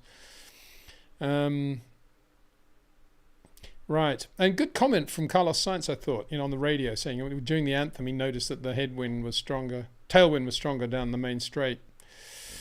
So yeah, you know, it's good thinking. Well, obviously wasn't focusing on the words of the anthem. Carlos, please advise. All in Hungarian, sung by a beautiful choir, I thought. Very nice to see. I think at some point we should get the drivers to sing the anthem of... Actually, the drivers, here's a good one. I think the drivers from that country should definitely have to sing the anthem from here on in. Forget all these celebrities. You know, we should have Sergio Perez sing the Mexican national anthem. Be good, wouldn't it? And there's no Hungarian. Okay, fair enough. But you could argue that it's pretty near to Finland. A lot of Finnish fans there, so maybe Bottas could have sung it. I wonder what he sounds like. He's probably a bit of a baritone, I would imagine. And I'm sure Carlos Sainz would do a good job. I know he's Spanish, but I was going to say at Monza for Ferrari, he looks like an Italian opera singer that would really get into it, wouldn't he? So, you know, he can be the sort of honorary Italian. Quite good. I don't know. I'm going back to the top of this chat now, because it looks as if... I'm just going to have to start taking questions by random, because it's already only about half an hour to go already. So what's all this? There seems to be a contentious comment here. That's what we possibly live for, is it? I don't know. Let's have a look. I think this looks like somebody who's a little bit of a non-Lewis fan. I'm just reading between the lines. Now I'm reading the lines. Alan C. Sorry, Peter, but the great Lewis Hamilton has lost his bottle. Even Lando said today he couldn't believe Lewis gave him so much room on the inside of the second corner. Time to hang out the boots. Really? No, I'm not. I mean, what we don't know, I mean, Lewis, by his own admission, says he ran wide. What's on the outside of corners? Marbles, big time. So Lewis probably was being very intelligent and doing exactly the right thing and not pushing the car too much into turn 2, knowing that he's got marbles on the tyres. That would be my assessment on that. And I think it says quite a lot about Lewis that he doesn't chop people up or close doors unnecessarily. I think, he felt that he could probably, for sure he knew where Lando was, and I don't think, to my eye, he didn't do anything that made me think, oh, Lewis has lost his bottle. I don't even think he has bottle. I think he's still one of the great overtakers in Formula One. I think he really is. And that's what he always was, a great overtaker, apart from anything else. I think he still is. But this is still not a great Grand Prix car, this Mercedes. Not as good as a McLaren, I would say, around Hungary. So I'm not saying this because I'm a Lewis fan or I'm not a Lando fan. I'm just looking at it from an objective point of view. I think you'll find that he had crud on the tyres going into turn 2. Because he was running wide because of that perfect bit of road that Max used mid-corner through 1.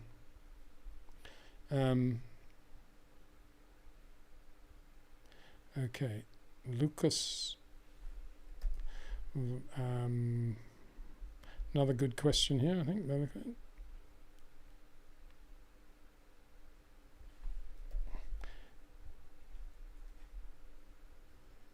Here we go.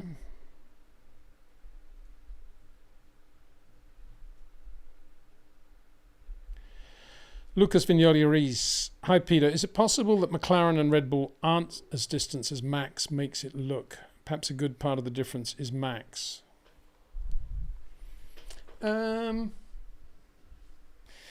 Well, there were stages at the race. Particularly, the second part of the race, last phase of the race. The fact that Max, the problem is, okay, I'm going around in circles. Part of the problem is that Max does such a good job and did such a good job today in Hungary that he was able to extend the stints to such a point where in the back half of the race, his tyres are 10 laps newer than anybody else's. And that's why that's how he wins these Grand Prix, making it look so incredibly easy. And I guess that all comes down to the length of his first stint. And when did Max stop? He was one of the last to stop on mediums, wasn't he? I guess only Daniel Ricciardo ran longer on mediums. So, that was where he won that race. And right up to the moment he stopped, he was much quicker than anybody else had been on mediums. So, and then he just pulled away, partly because there were new tyres, and partly because, look at that, 6.9, 7.2, 8.3, 8.7, 9.8, 10.2, 11. This is the gap over Lando. 11, 12, 13, 14, 4, 15, 16, 4, 17, 9. Yeah, Red Bull, I do not think we're in the sweet spot, and I've said this twice now. Sorry, in 2 separate videos. I don't think they're in the sweet spot for the tyres in Silverstone. McLaren were, because of the relatively cold ambience.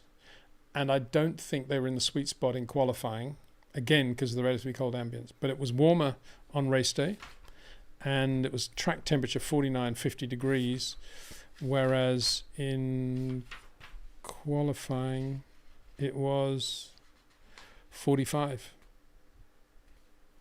So it was much hotter in the race, and that's how Red Bull found their sweet spot, and that's where they're so good. So the comparison you're making, I think, in this comment is based on the Red Bull not being in its sweet spot, and we've seen that a couple of times now. We saw it with Perez in Barcelona qualifying. We saw it in Perez in Melbourne qualifying. It's just that Max quite often makes the car look pretty good, even when the tyres aren't perfect.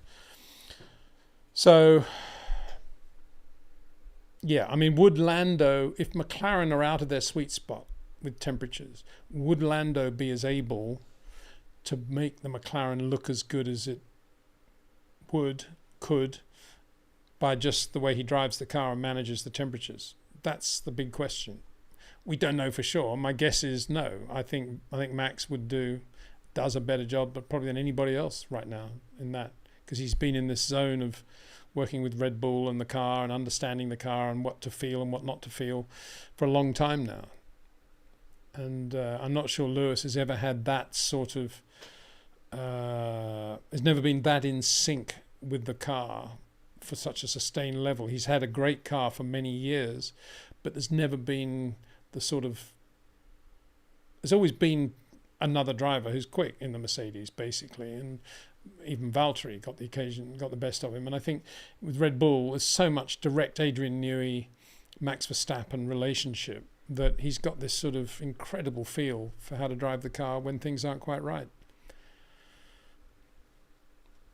There was one moment, wasn't they said to him, what comments on this compound, Max? And he said, well, it doesn't feel great, doesn't feel bad, it's okay. And from that, they probably knew exactly what was going on.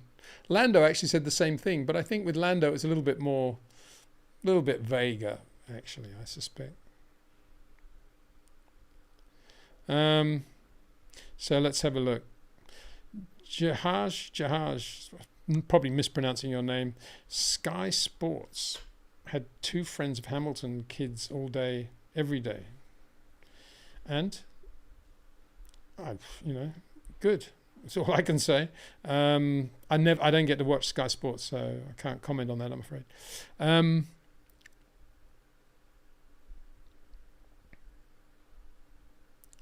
So Carl, this is from, says, I think we're talking about the heritage of the sport here.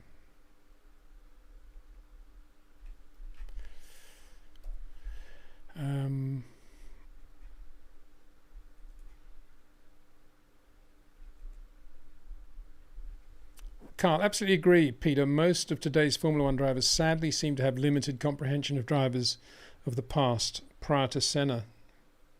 Yeah, they do. And it's a shame because you can always learn from the past. That is the point of having history as part of the curriculum of any education system in the world. Okay, some parts of the world, the history is a little bit doctored. I understand that. But nonetheless, you get my point. And I think it's a great shame that people aren't, why. It would be quite interesting for Sergio Perez. I mentioned Denny Hulme to him in a video the other day. It'd be quite interesting for Perez to do some research on Hulme to see how he developed as a driver over the years and became a very polished, slightly early corner driver from the mega oversteer car control driver he was at the start of his Formula One career. Wouldn't it be interesting for Perez to know that, or Carlos Sainz to know how he progressed there? But they don't seem to think it's important. It's not relevant. It's the old days. No downforce. If you can learn in a road car with Rob Wilson, you can learn in anything, I think. So I'm not sure that argument stands up. Okay, Manda Francis now. Now this is a sort of question that always gets me going because I don't understand really what they're on about, but I'll have a go at answering it.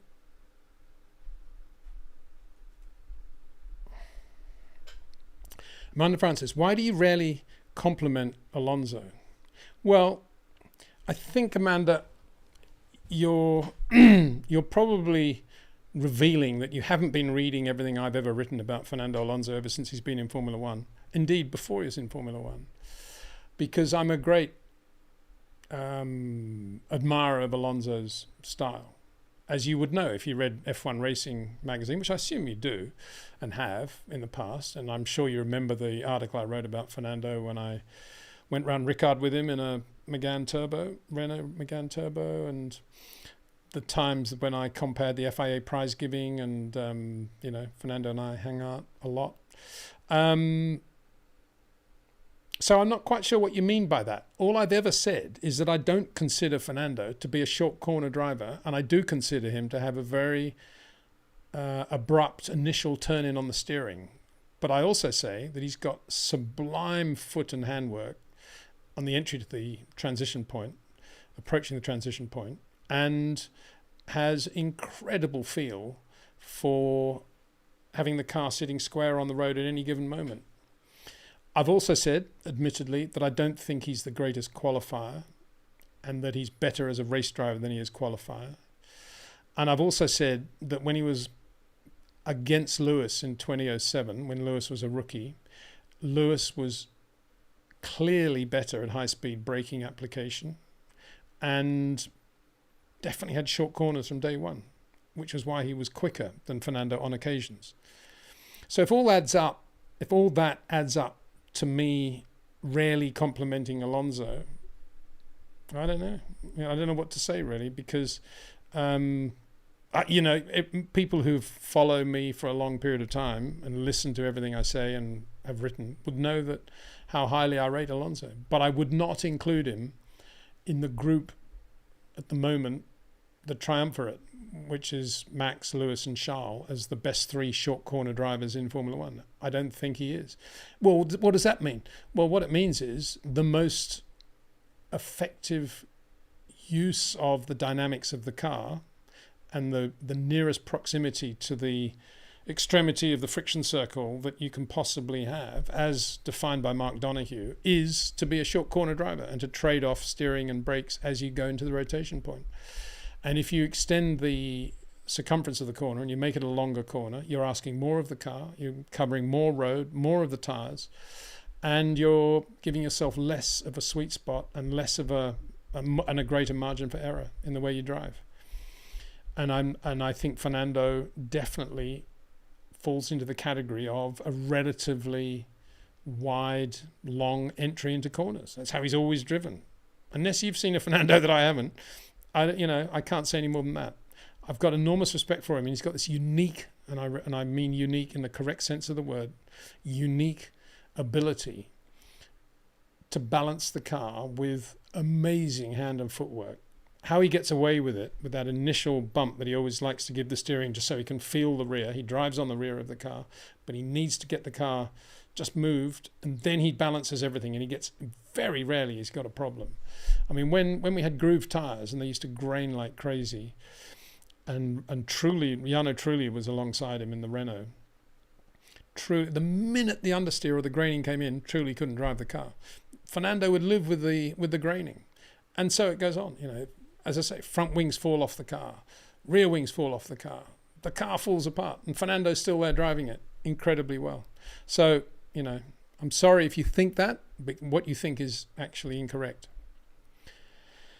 This is an interesting one. I don't know whether he's being facetious or not here, but I noticed up until certainly this race, Checo's always been quicker in a straight line than Max by 1 or 2 kilometers, always. But now we're saying Checo's engine's power is down to save money for next year.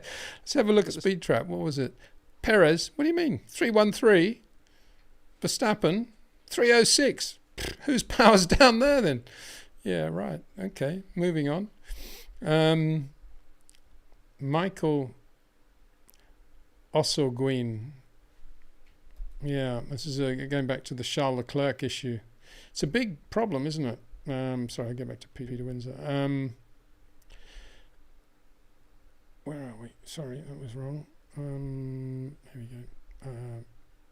It's a big problem, this Charles Leclerc thing, because he's actually, if you look at the thing that he does on Twitter after the race, he's actually quite fractious in that, saying this is just, I know people are saying that I'm not trying hard, but of course I'm giving it 200%. Of course he would say that, and he is, for sure. He's trying within the limits and realms of the way his brain is working and his talent that he has. He is giving it 100%.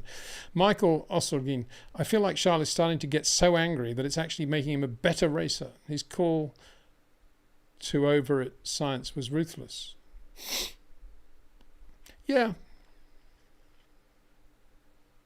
I'm not sure, being aggressive towards the team and Carlos makes him a better racer. I mean, better racer is doing a better job with the variables without making any mistakes. And I kind of feel a bit uncomfortable whenever Charles now has a go at Carlos for whatever reason, because it's an easy target. That's not the issue anymore. The issue is Charles not getting the best from himself. The weird lack of performance in semi-wet conditions and a few other things, and that's the problem, and that's not a Carlos Sainz issue. That's not politics within the team even now. Comes back, I think, to the management. I'm wondering, a bit like, as I said, I think Joss and Helmut Marko got into Max's head back into 21, and that sort of very over-aggressive driving we saw from Verstappen there as he headed towards that finale in Abu Dhabi. I think it looks to me as if there's something going on, somebody quite close to Charles getting in his head, and it's all getting a bit over the top in a number of areas, and I think that's the problem. So if I had to think of a cure, I'd say whatever he's got, get rid of it and start again, or don't have anybody around you. Just be the racing driver. Listen to Jock Clear and nobody else, or a couple of other people, and Jock and Fred, and that's it. But I don't think that's happening at the moment. It'd be my observation from outside. Christian Lavanda says,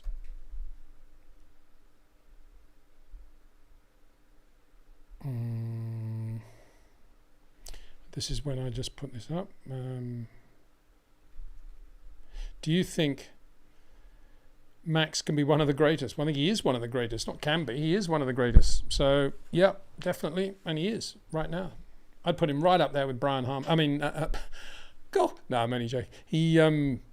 He's definitely right up there. He's definitely a great Grand Prix driver. Under pressure for the single lap, over a race distance, in the wet, in a track with a very narrow groove and marbles at the edge of the groove, slow circuits, fast circuits. The only area which I still think Perez has shown up a little bit still is, as we saw in Baku, is traction out of slow corners. Only because Perez is so good at that. I think Max, he wouldn't see it as a fault. He'd just say, it's still something that Perez does slightly better. But he never really demonstrated. As I said in the preview, there weren't many places around Hungary where Perez was going to be able to show that. And there were plenty of places where he was going to be in trouble, as we saw. Okay, so I'm just going through, Ro Clo says,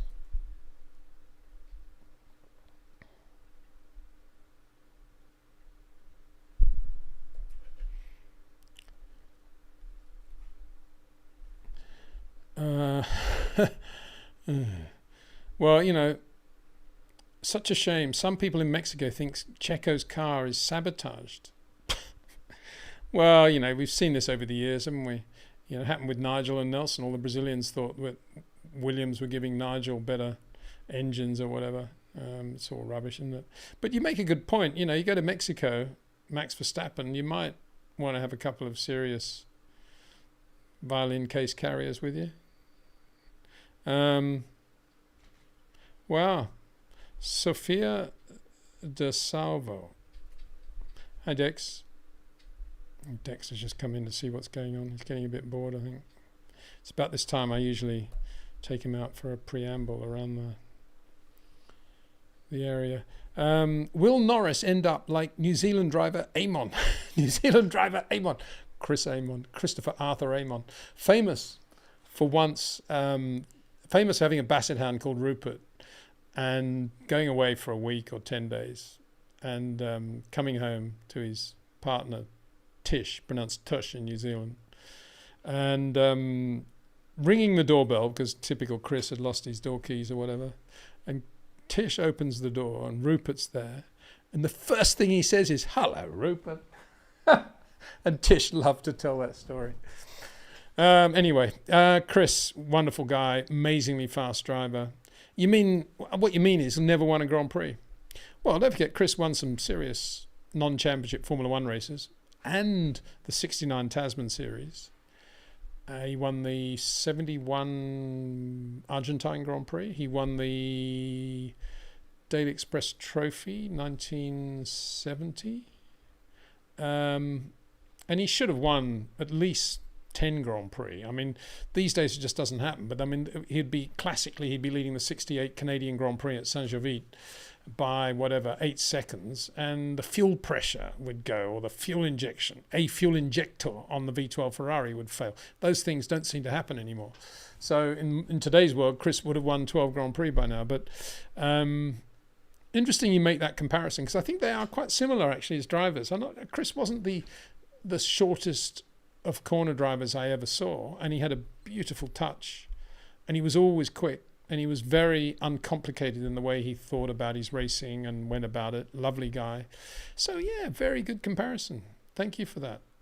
Lando Norris, but I mean, I hope, I'm not saying he won't win a Grand Prix. I'm sure Lando is going to win double-figure World Championship Grand Prix. I say World Championship Grand Prix, I'm saying that in the context of Chris Amon, of course, who won plenty of non-World Championship Grand Prix. Several anyway. But he's a similar driver. In terms of style and pace, I would say Lando and Chris are not far apart.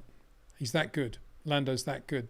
And we're talking about a guy, I mean, if you don't know Chris Amon, just look for pictures of Chris Amon, Alton Park, Gold Cup, Ferrari, 1968, Old Hall Corner, and every lap he's going through like this, just drifting the car in the most perfect drifts. So there you go. So Team Red Guts. Guts not spelt the way you think it's going to be spelt. You guys come up with such unbelievable names. So funny.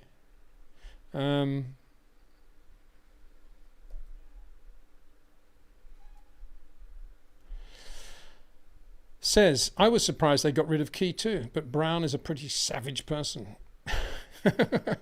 He'd probably take that as a compliment, I think. Yeah, I'm savage. Get rid of him. Fire him. He's got a heart of gold there somewhere inside him, I think.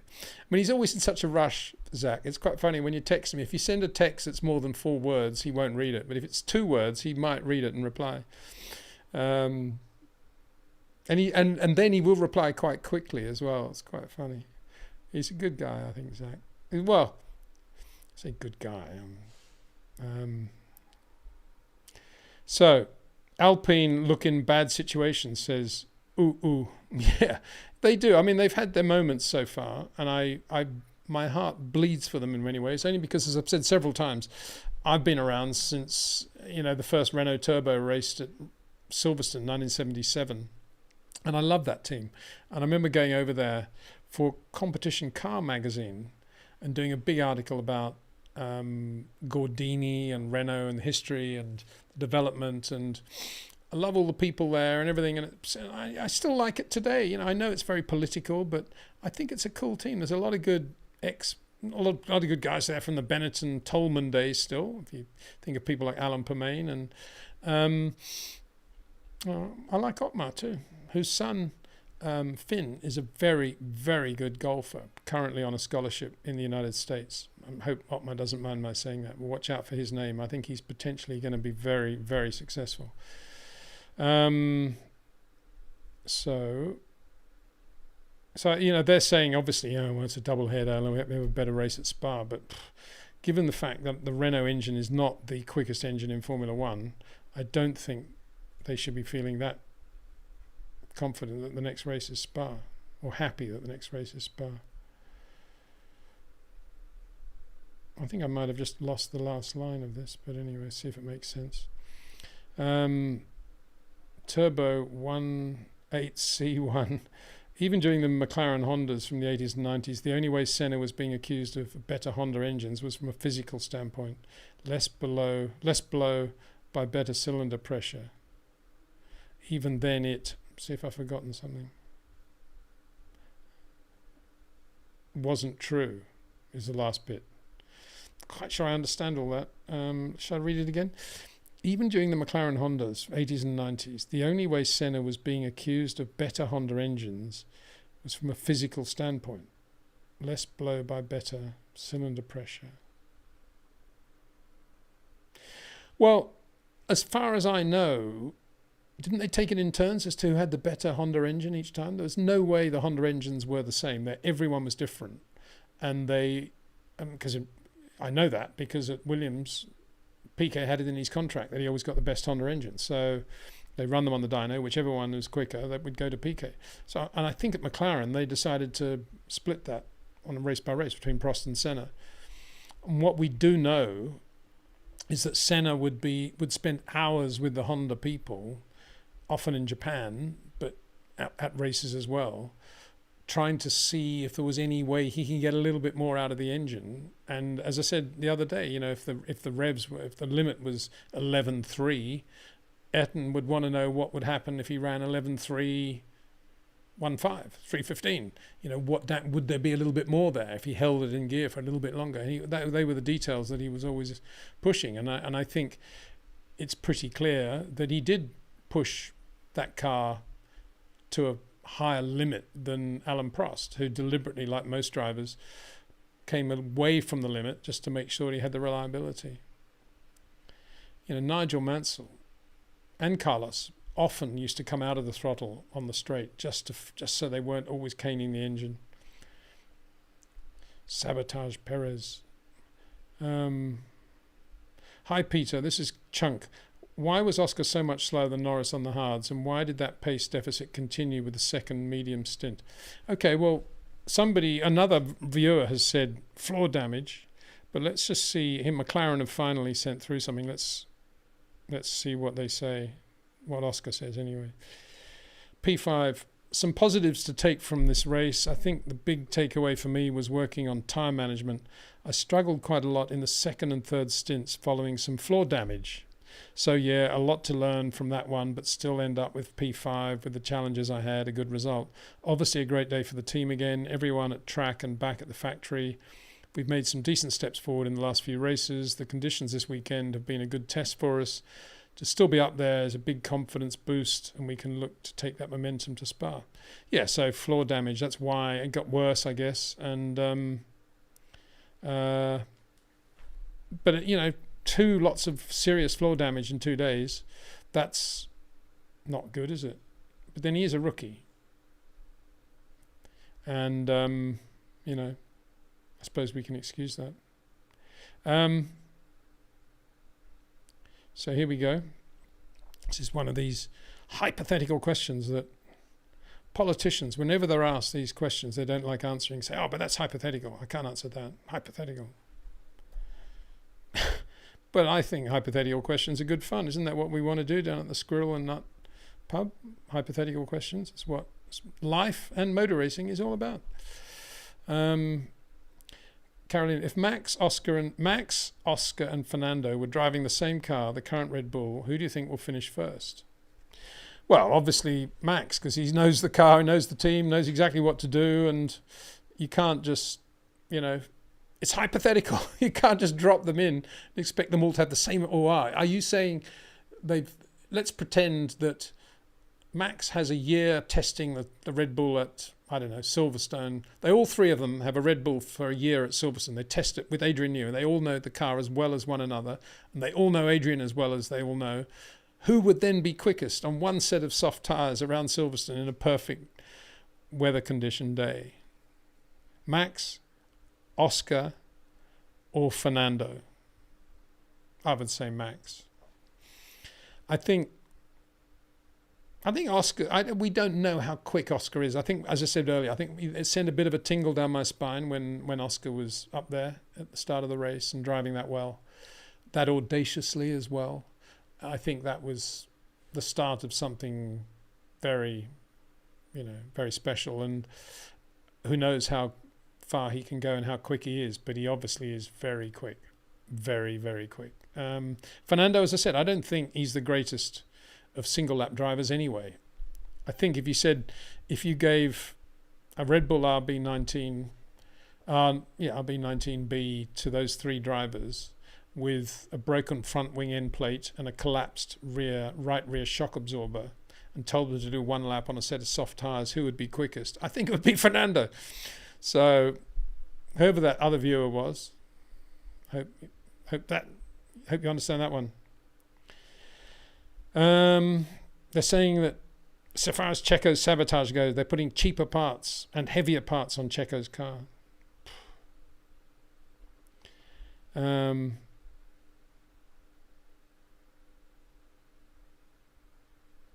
not going to put this next comment out by Nick Christie because it is so absurdly biased against Alpine that it's just not worth putting in there. I don't mind opinion, but bias is ridiculous. What else are we going to do? I'm going to say,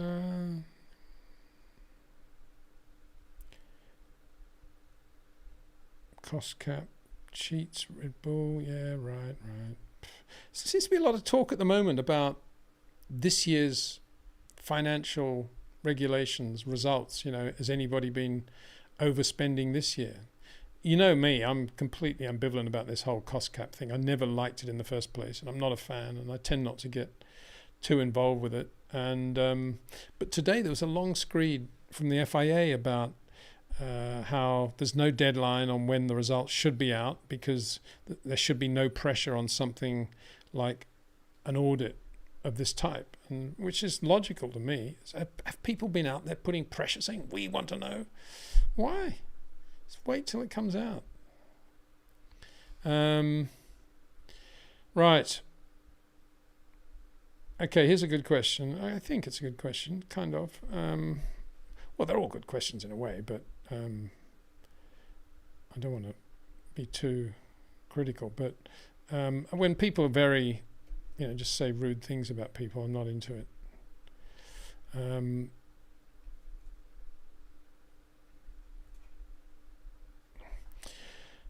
Where are we? Do you think Alonso's experience in different genre of racing benefits him? Karts, rally, endurance, IndyCar, Formula E? Not really, no. As a Formula One driver, you mean? I don't think it does, no. I just think he did those things when he didn't have a Formula One drive.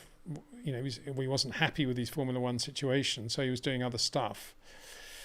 And I think he gets back into Formula One. He's just Fernando Alonso, Formula One driver. I don't see how experience in those other areas would affect the way he goes racing. I think he's just the same Fernando that he always was.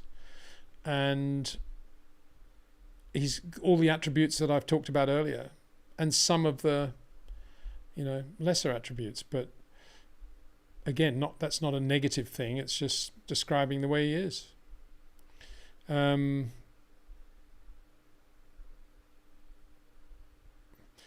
Team Red Guts. I'm not going to put it up again now because time's running short.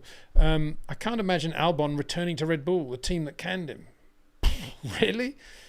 You honestly think that if Marco rang Albon tomorrow and said, we'll handle the deal with Williams if you got a contract, don't worry about it, we want you in the number 2 Red Bull next year alongside Max, you think he's going to say, I'm not going to drive for you guys after the way you got rid of me? He'll say, oh, thank you, Helmut. Greatest phone call of my life. Of course he would.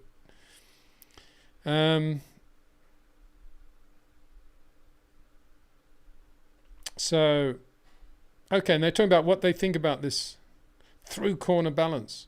Jim, here we go. Somebody telling me what they think it is, which is good. This is through corner balance. Let's have a look. What do you think it is? This is what Lewis was talking about.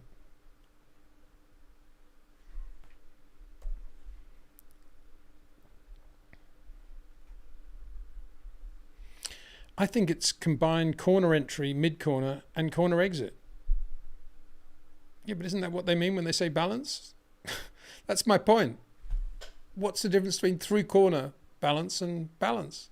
That's what balance is. It's, have I got understeer? If I've got understeer, where? If I got oversteer, how do I get rid of it? That's exactly the point. It's a bit like saying it's very unique.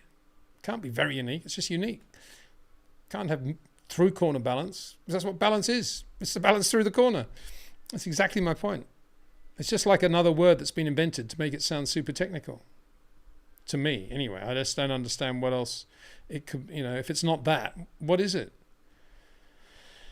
Sophia De Salvo. This is an interesting question, and I'm not sure I know the answer to it, actually, but it's worth talking about anyway, because it's quite...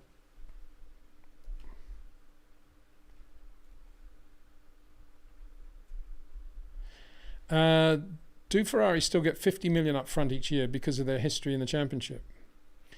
I thought it was 100, I have to say, but anyway, let's assume you're right, because only Dieter Rankin would really know. And I think they do. I think that was in there as part of the deal of signing the Concord Agreement, the last Concord Agreement. I think that's what they got. I don't think they're the only team that get an historical bonus, but I think they do. And that's because Bernie always used to give them a massive backhander, or tell Charlie turn a blind eye when the weight scales were being redone or something like that. But in lieu of all that, and wanting to be visible, they get this historic bonus. So, yeah, I think they do. It's an interesting thing, isn't it? I mean, with Liberty running the sport the way they do, wanting visibility. Lots of hearts and fish and everything floating up from the bottom, which is lovely. I just want to make sure I haven't missed any other super chats. Okay, this is from Ellie Spans. Again, I'm just going to copy your bit, Ellie. Thank you very much. Without putting the name up, because we're getting out of time now. But he...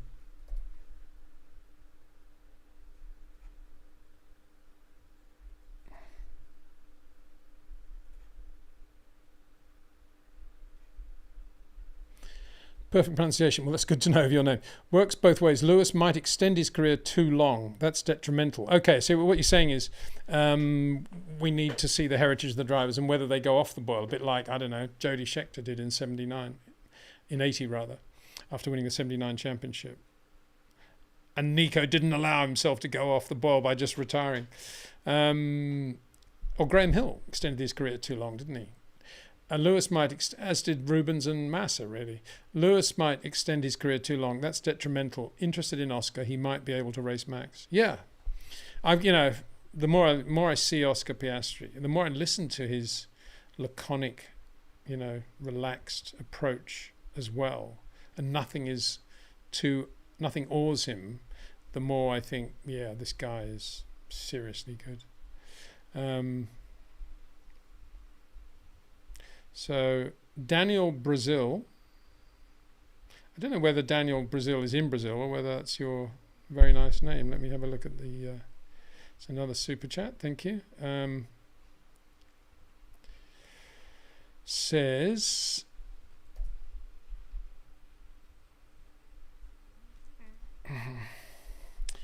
could you see Max's skill set transferring to rallying? Oh, definitely. Yeah, definitely. I mean, only because I worked very closely with two drivers whose skill sets did adapt to rallying. One was Nigel Mansell, who every year for about 4 years did the rally sprint up in Donington.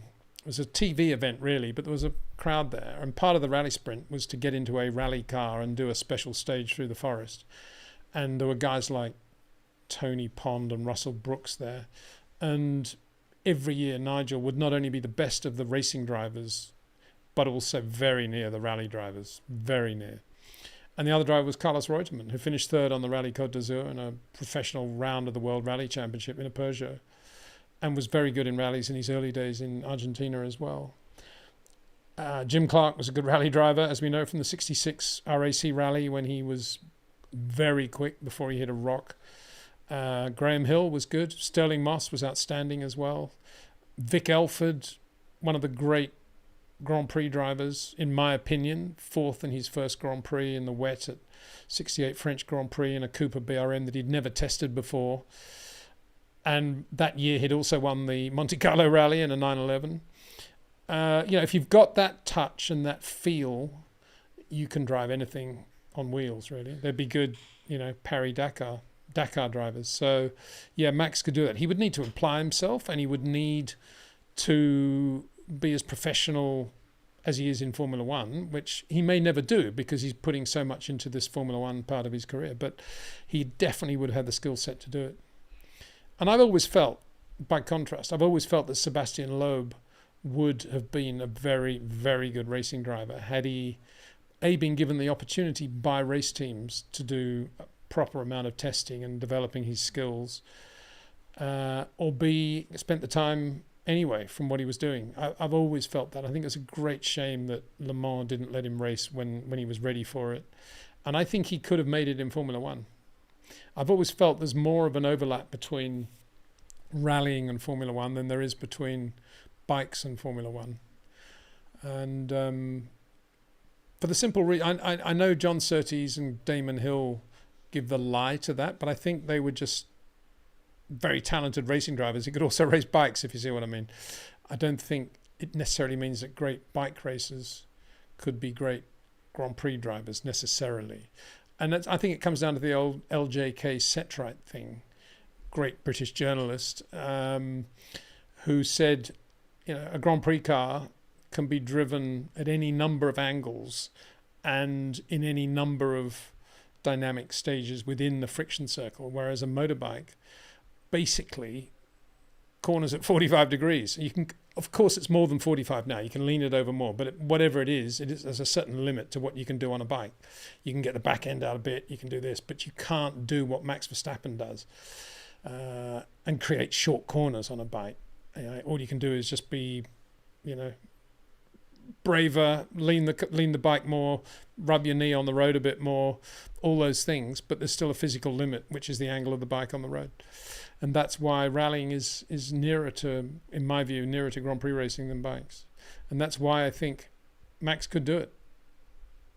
I think Lewis could too. I think Leclerc could. I think Lando probably could. George probably. Mansell burning foot story. Sophia de Salvo.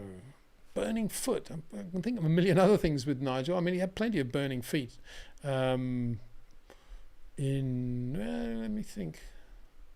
I'll tell you, did have burning feet was Jack Brabham in the first Grand Prix he ever won, which was the 1959 Monaco Grand Prix. There was a radiator leak in the Cooper, and there was literally boiling water passing in the footwell area, and he won the race. And he had burns on his feet from memory from that. Nigel burning foot. Maybe you're referring to the burns he had, first and second degree burns he had when the fuel tank split in the 1980 Austrian Grand Prix, his first Formula One race. And he drove the Grand Prix, or most of the Grand Prix, until eventually ran out of fuel, I guess. But he did have serious burns in that race and kept going, definitely.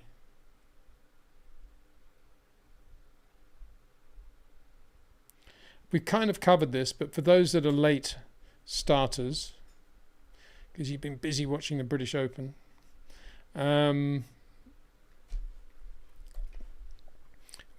make this point again. It was definitely hotter in the race, and definitely the Red Bull was in the zone with its tyres in the race. And it was cooler in qualifying on Friday, just as it was cooler at Silverstone. And this was the first time, actually, since we've had the new stiffer Pirellis, that they've actually been in the zone. And it was commensurate. It was a soft compound and high temperatures, which is why I say if it's going to be cold and wet at Spa, I haven't looked yet to see what compounds they're bringing to Spa. I presume they're fairly soft, but let's wait and see. Red Bull could be struggling again because it's a bit clear that, it's becoming clearer that since these tyres have got stiffer, since Silverstone, that Red Bull are more sensitive to getting the tyres to work. And there was an interesting comment, actually. Thanks for mentioning this, Bjorn, because there was an interesting comment from Max when he was talking about the hard tyre. And they said, what does it feel like? Comments, please, Max. And let's just check, because I don't think he did. Did he use the hard tyre at all? Let's just have a look at what happened on Verstappen. No, he didn't run the hard on... I don't think he ran only the soft on Friday, and on FP3... Look, so he doesn't run the hard other than in Q1. So they're asking what he thought of the hard tyre after about 10 laps in the race. And he says they feel a bit stiff and a bit sort of as if they can catch me out a bit. And they said, understood. They always say understood, which is amazing really, because that they do understand all this stuff. And that to me was the first reference I've heard from any driver talking about the stiffer tyres and what the effect that has. And which I come back to my point, it looks as if on the face of it, the McLaren has been a pretty good car ever since Pirelli have been running these stiffer tyres. And the Red Bull has been a more sensitive car to get into the tyre spot zone since they've been running the stiffer tyres. And the Aston Martin has been a lesser car since they've been running the stiffer tyres. That's what it looks like. I mean, a lot of it is to do with getting the car in the right operating temperature. So it's a big, complex thing to do with not only the compound, but obviously the construction of the tyre and the loads that are going through the tyre, and then, of course, the track and ambient temperatures. So that's what happened. They got in the race, the tyre was definitely in the zone. Now, if the race had been run in cooler conditions, I don't believe Max would have won that race by the same margin.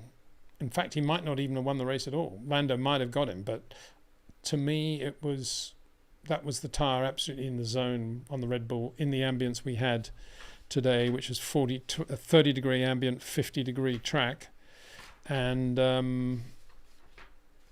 in qualifying, it was 26-degree ambient, 45 track, and in FP3, it was 24 degrees ambient, 44 degrees track, and in FP1 it was 24 degrees ambient, 35 degrees track when they did, FP2 rather, FP2, yeah. So, yeah, it just got warmer and hotter, and on race day the tyres worked on the Red Bull. I'm going to have to call it quits there, guys. Thank you so much for watching, and I hope you've enjoyed it. I hope it's been fun putting in a few of these things. There's a nice picture to finish with, and Max, before he dropped before the trophy fell off and broke itself and became that, Max Verstappen, yeah, a new record for Red Bull in terms of consecutive race wins, and it's going to go on. It'd be interesting to see what happens at Spa, actually. You'd think, well, maybe they're not going to win Spa. But it's Max, just across the border from where he was born.